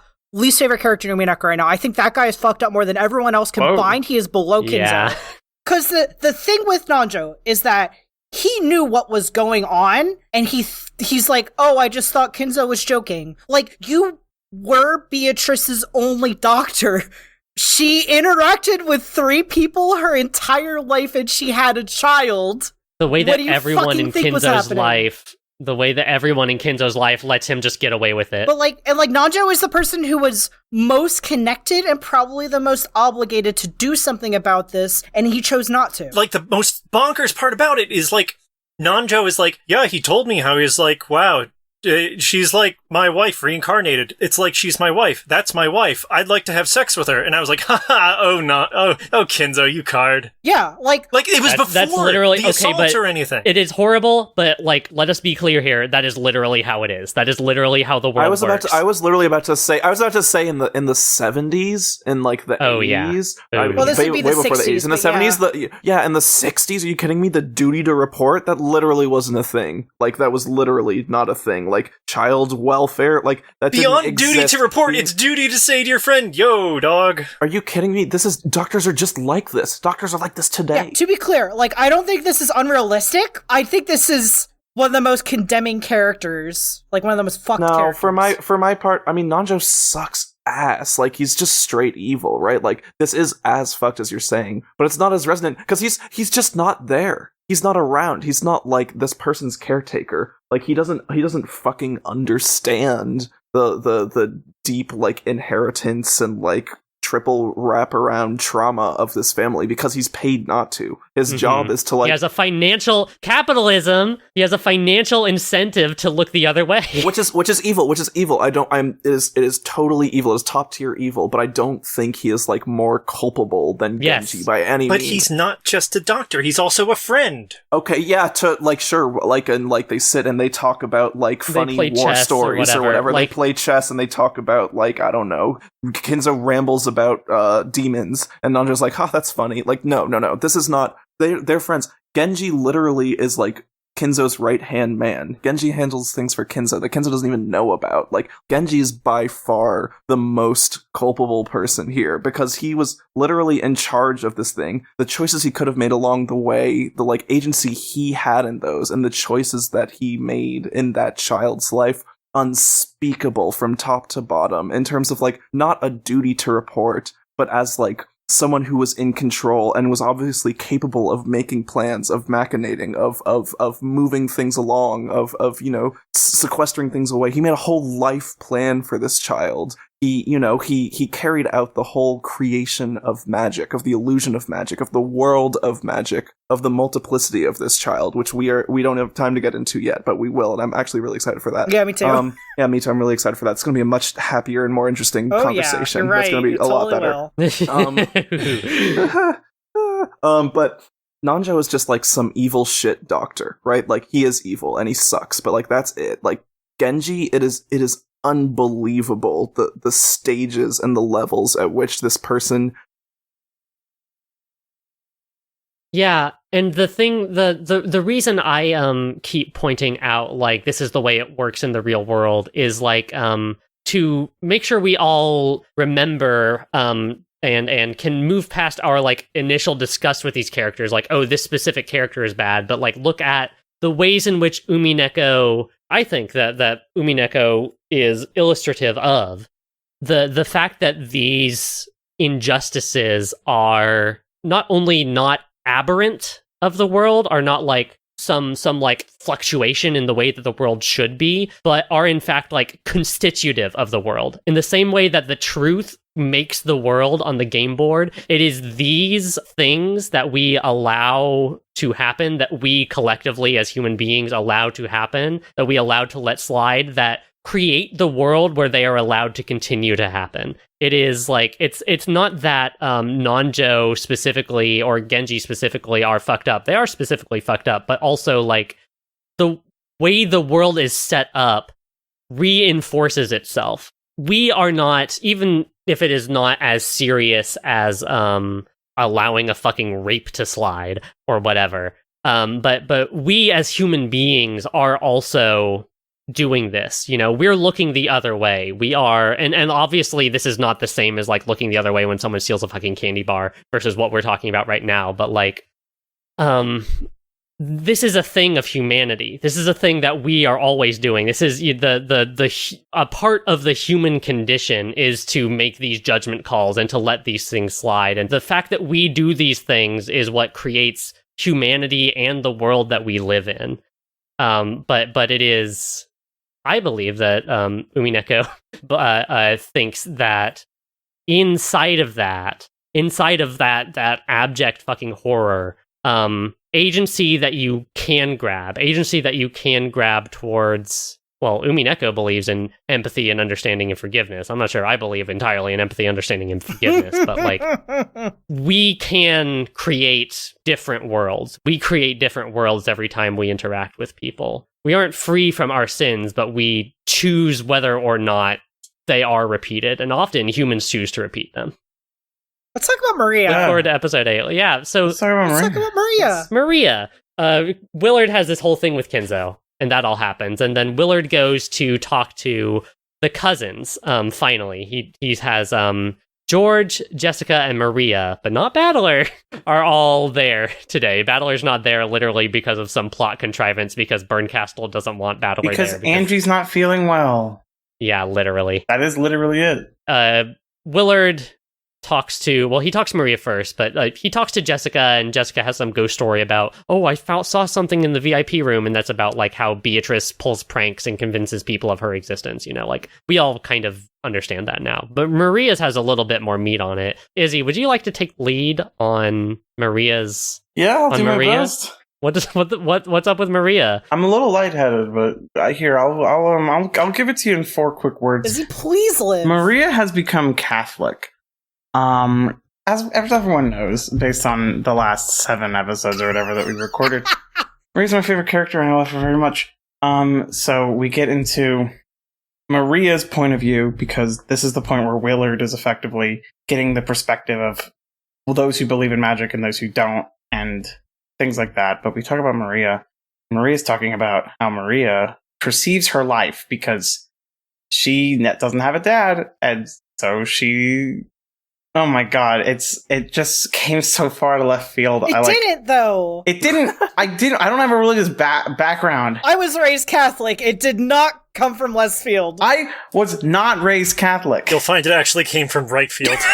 When you think about it, it is like, oh, you see all of the ways in which like this was true and could have been true the whole time. But in the moment of revelation, when Maria says, yeah, I'm the reborn son of God, it really hits like a fucking truck. It hits like a truck. I think it rules, and I truly love that for her. Oh, it's amazing, and I love it. Willard is talking to Maria, and Maria's talking about how she's always had this trouble like understanding like how she was different from the other kids. And I was like, okay, she's different from the other kids because she's autistic. And that's still true. That's still true. But Maria, in her own way, because she's beautiful and I love her, reasons that she's different from the other kids because she doesn't have a dad. And she is in contact with some religious figure at some point in her while she's younger. And she learns of the story of Virgin Mary's birth of Jesus and stuff, and she's like, and the Chad Jesus, yes. And Maria's like, ooh, am I Jesus? Clearly, like this child looking for meaning. I mean, what is incredible about Maria is her ability to just create meaning and have that be meaningful to her, It's like the most beautiful thing about her character, and she is always just trying to figure out some way to conceptualize what's going on. Like, why is she being bullied at school?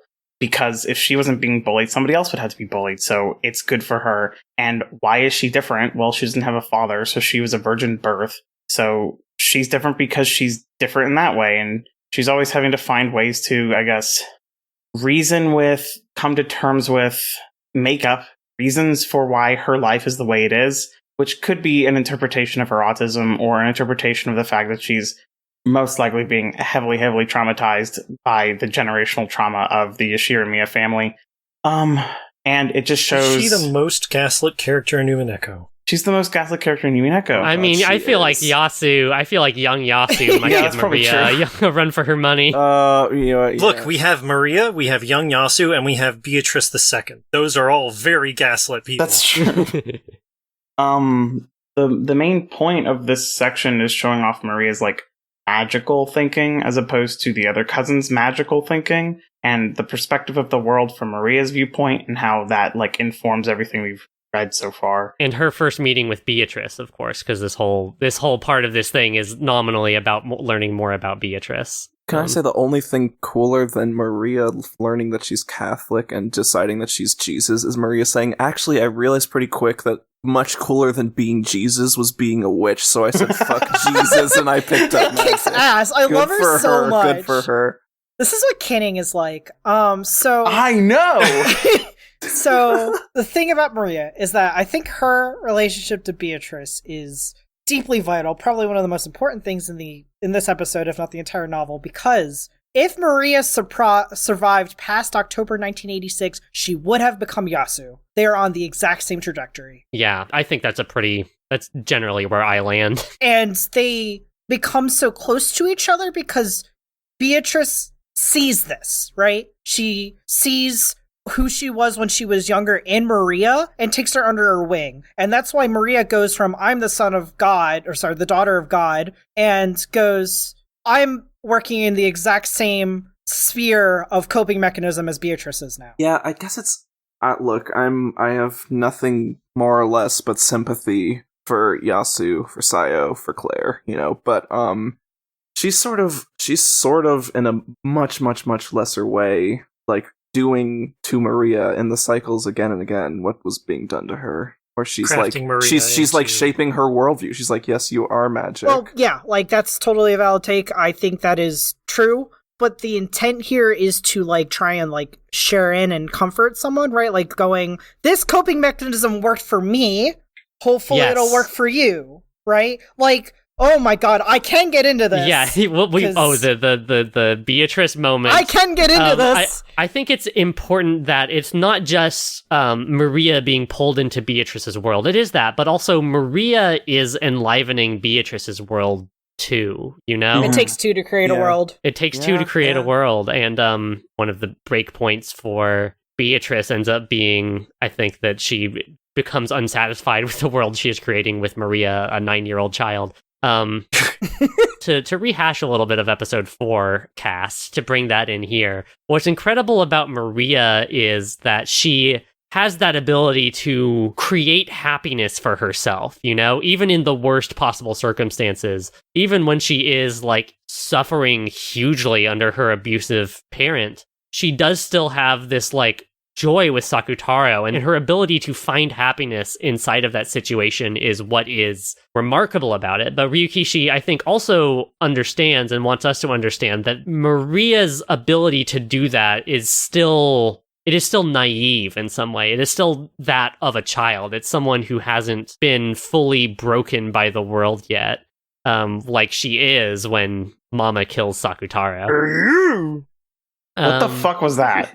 That was the noise. Sakutaro! That was Matt's I'm fun back. moment from episode 4 cast. That lives rent free in my mind at all times.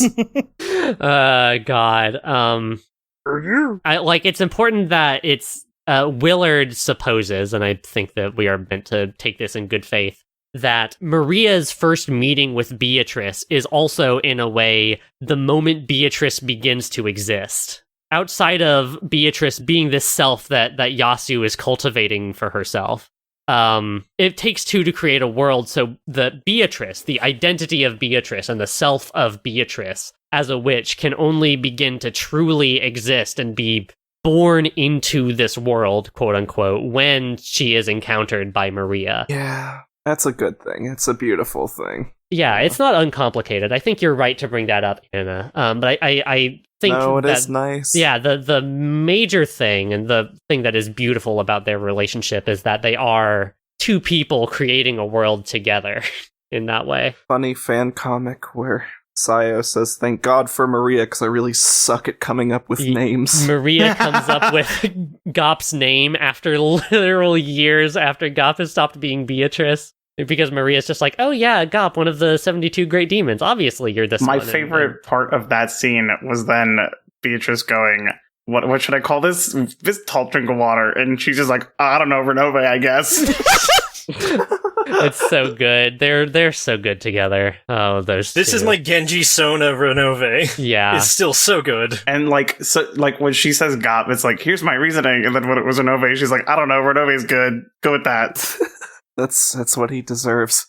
Yeah, you know. Footnote. I mean, to highlight it again, it never stops being highlighted around here. That Genji and Kumasawa have these like beautiful magical personas where like they, I think, are like genuine positive forces in Yasu and Maria's lives, and they play act this at the same time that like they use those positions to enact something horrible. Like it's the two-sidedness of it. It is the way that those two things are true at the same time, that there was a beautiful, fun magic, and also there was this ultimately horrible moment of rupture, that these two things happened within the same person, and that this is what humanity is this great fucking spectrum, this great fucking capacity at all times for things to be, beautiful and terrifying.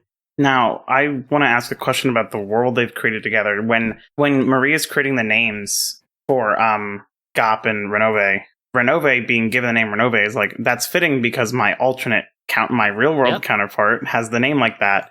Is it unreasonable to read that as the literal characters of Genji and Kumasawa and stuff being included in this world creation, or are these imaginary still? I think you could take it either way. Yeah, I think Kumasawa was definitely involved in it because of the whole narrative of Virgilia taught Beatrice magic, right? Yeah, and Kumasawa being like everything we see in Yasu's part of this story where Kumasawa is teaching baby Yasu like quote unquote magic tricks and is like being a mother to her. Episode 3. No, don't do this to me in real time. We gotta reread episode 1 for episode 9 don't talk to me podcast. about Golden Truths again. Don't talk to me about Golden Truths 2, more Golden Truths. I've been living it this entire we have to time. add 5 new members, but all of us You all stay have to on go and make we your own them. goddamn podcast, okay? That's all I got I've been into. trying to convince basically everyone I've had a long enough conversation with to read Umineko just so I can feed off of their suffering. Oh god, it's working. I choose to repeat it. It's happening. There's Oh god. there's a line in this story which we haven't gotten to, which is just like the only fun of mysteries after reading it is getting other people to read the mysteries. I know! That's this fucking podcast! I've read that, and we all internally just turned slowly to look at Jen. I sent a screenshot of everybody. it to Jen. I don't know. We're all I having think fun I here. also did. Oh, we're all having such fun together in this time, talking about the horrors of humanity. Rearms the bomb. Yeah, flicks the switch on the clock. Well, speaking of the clock, somehow, who could have guessed it? We've run it down. So I'm proposing something that hasn't happened in an age. We're going to be having a part 2 of episode 7. Yeah. There's too much! There's literally too much. We literally have not gotten We haven't even to talked the about meat of this story. Yasu. Caelum What? and I have not started our penis sword fight yet, so we cannot finish. that thing earlier wasn't the fight? No, it wasn't it. God knows. That was what Oh Matt god, the said, it explicit literally tag. wasn't. I have to put it on even harder this time. Next time. Oh god. So we will reopen this conversation next time with Willard's little deduction scene and get into get into the guts of the story with Claire's story and then Burncastle's story, the tea party and the hidden tea party. Claire, I love you so much. Oh, I want to say something dumb before we go I have anywhere something else. dumb to say after Matt. Okay, well, I'll take turns. And as we I'm always turning do, the saying something podcast dumb. over to you two. Whatever. Great. I'm done. I washed my hands of it. So we go through Yasu's life story pretty quickly, and I don't want to bring this up during it, so this is the perfect time to do it. They were like, Shannon and Yasu, they're such good friends. I'm so happy for them. And I'm just like, yeah, this is probably who Shannon was based on. Because I'm a fucking Christ. idiot. Oh, Matt. And there's that one like Twitter post. Someone just like, when I was young, someone told me that the paper part of a Hershey Kiss was edible, and then someone replied, "They are." And they went, "They are," and they went, "Why would you believe this again?" Oh. And that's me. Alright. I want to leave everyone on a question. How many toes does Leon have? 6. I want to answer your question with another question. Why did Kinzo let Cannon, some no-name 3-year servant working in the Ushirimiya family household, play with his prized Westaboo guns In private lessons with him. in more or private less. lessons? Yeah, yep. Oh, God. That was the worst thing I ever heard. Thank you. Thank you both for this. That's Golden Truths, an Umineko podcast, Real golden everybody. truth is that Forever, Cannon it's has tall done. We're toes. done. No, oh god, Hold on, there's I have to say the worst thing anybody's ever heard. You all ready? No. Oh my god, no, I'm not. Yasu is up to 75% Kinzo. Genetically. Yeah. I don't like that's you. definitely true. Sucks. You No, want we to talk did about the that guts of part. the story? We did that part. Yeah, we did that part. This song They- is playing. Thank you all. Yeah, yes. Thank you for posting our ending theme into our group chat. It might not even be playing right now. How long are we going to make this outro? Thank you, everybody, for showing up and listening to our podcast, Golden Truths and Umineko Podcast, a podcast about Umineko. You can follow us on Twitter and Tumblr at Golden Truths Pod. You can find us on YouTube by searching Golden Truths and Umineko Podcast. You can send in questions to the show. God knows when we'll have time to get around to them, but you can send in questions to the show via email at goldentruthspod@gmail.com. That's goldentruthspod@gmail.com. And you can follow everything we do, including listen to this episode, at goldentruths.net. Izzy, where can people find you? My username on everything is IzzyTimeStream. All one word.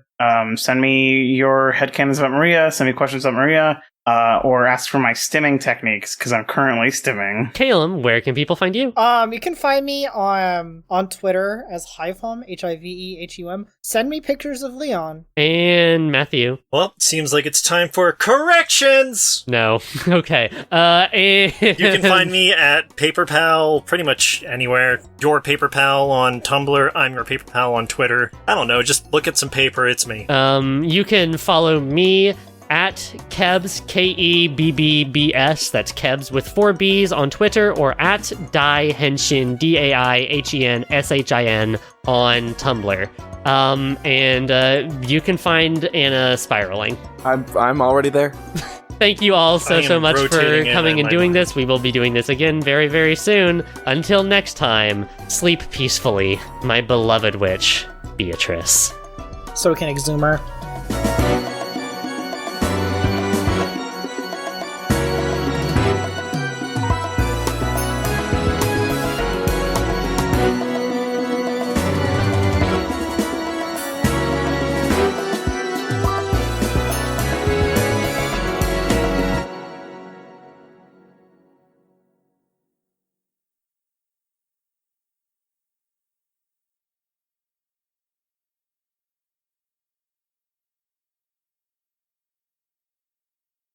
We're going to be doing a bunch of dumb bullshit. We have a pretty thin skeleton here, so I feel free to just talk about whatever stupid shit comes to my mind. And I want to take a second to talk about Sir Arthur Conan Doyle and how funny it is that he is not in this story, because he's the only one of these.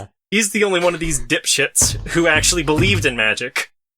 He doesn't. And that's why he sucks. Yeah, where's did Sir Arthur Conan Doyle ever write a fucking 10 Commandments for mystery? I don't think so. No, he wrote He's one a mystery chump. guy and hated it. Yeah, literally. Anyway, but I have to tell this story. It's too good. Mhm. So, some kids, around the invention of the photograph, took a picture of themselves with some cutout paper fairies and showed it to him. He was like, holy shit, these are real. And the kids are like, no, we just made this. No, this is super real. It's incredible. And he calls up his friend Harry Houdini. He's like, Harry, I know you're a real wizard, and I need you to tell me more about it. And he's like, I swear to God, I've shown you that it's not wizardry. I've shown you the tricks. I beg of you, please stop calling me a wizard. He's like, it hurts me so much that you don't trust me with your wizard secrets, Harry. Conan Doyle is an incredible idiot, and I'm very surprised he's not in here. Are you saying lies to me? This is insane. Well, This is just an episode of the podcast. It's interesting. I'm thinking about it. I mean, I'm not like a mystery person at all. I'm an Umineko person. But you know, when people talk about great murder mysteries, I mean, especially in Umineko, what's his ass? Sherlock Holmes doesn't really come up. I guess because Sherlock Holmes doesn't really do closed room mysteries at all. No, he's not. He doesn't do serial murders or whatever. Yeah. It's like things being stolen, or like 2 people were murdered in a weird place. He and has to find objectifies out. people and gets away with it. Sure. Yeah, that's why he it should is be here. interesting to think about like Umineko's tight focus on specifically. I mean, because we talked about this in episode 5 about the lineage of Japanese mysteries that it's pulling from. Sherlock Holmes. Who's that guy? Lupin. Now, Arsène Lupin. Now, there's a Victorian. Now, Sherlock Holmes, that's a guy. Now, Lupin the that's Third something. is literally just an Umineko character. To be Yeah, clear, oh I'm pretty God, sure you're so Sherlock fucking Holmes right. is in Lupin the Third. Yeah, he is. Oh, Yes. we all love it. Willard H. Wright.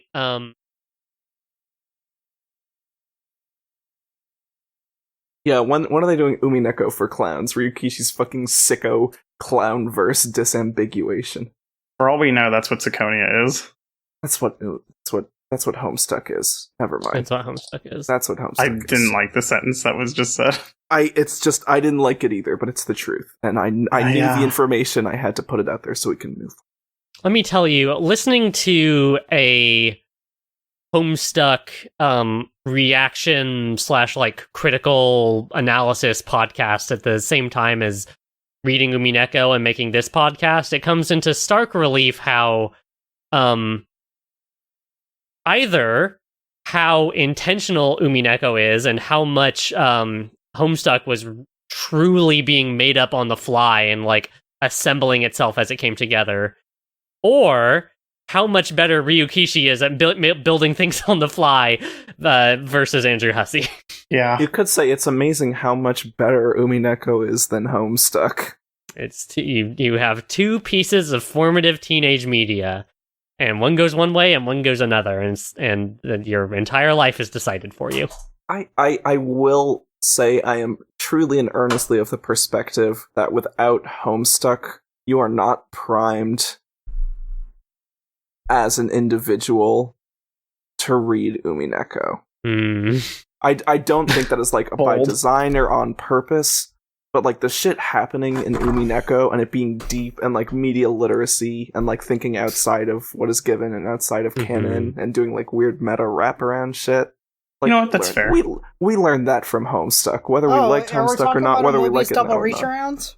I'm saying, we're talking about the risk. I was saying, Umi, we can't. We all can pretend we didn't read Homestuck, and that's fair. We can't pretend that. People can tell that we've read Homestuck. Well, yeah, Homestuck I mean, we're talk doing is this always threatening to break out of these segments and into the main body of the episode. Yeah, we should just have an off segment where we discuss how we met each other, because the way I met Matt is unbelievably funny. I met Matt through Homestuck, and I met you through Matt, and I met Izzy through Homestuck. And you met me. And I met you because you... Under a starry night sky. How did you meet? It was daytime. It was sunny. I met Matthew Winter at a MSPA meetup at PAX East, where he was dressed up as Professor Layton and did a pitch-perfect Hara Yukai dance. Basically unprompted. I didn't go to that, but I remembered seeing pictures from that. Never mind. I met Anna in a way completely unrelated to Homestuck, and yet, of course, it came about that we both knew everything about Homestuck, so it was... I'm sure that was why I followed you to begin with on Tumblr. We're both on Tumblr. Why are you on Tumblr as an adult unless you read Homestuck? I was really mostly on Tumblr because of Homestuck. And much like stand users in JoJo's Bizarre Adventure, Homestuck readers just gravitate towards each other. Oh, put me in the ground, please. I will I not. just ate an entire Chili's burger and fries. It's delicious. You are insane. I hope that you don't yarts live on camera. I ate a burrito and I'm about to keel over. He is going to black out mid-sentence for 20 minutes and then wake up. Oh, God. Good grief. All right. One half of this podcast in the bag. Hey, Jen. Hi. Beach. Yeah. Beast. Bice. Lion. Bice. It's Bice. If you're gonna get it wrong, it's Bice. It's Bice. Is it seriously beach and voice acting? It's Biche. It's yeah, Biche. like Beatrice. Biche. We had this conversation in episode 1. It's Bice. Bice. It's Beatrice and it's Bice. You should send it to me now. Stop recording, everybody. What? But I have more things to say into it. Maria. You record whenever you want. Chow whoosh. Oh, I'm drinking some water. Okay, everybody. Good luck. She's a fucking drinking car water just now. drove She's by. drinking water now. She's drinking water now. She's drinking water now. She's drinking her water, 'cause it's time for the Golden Witch. I'm putting this at the absolute end of the episode. You don't even go chronologically where this goof happened. Okay. Shush. No.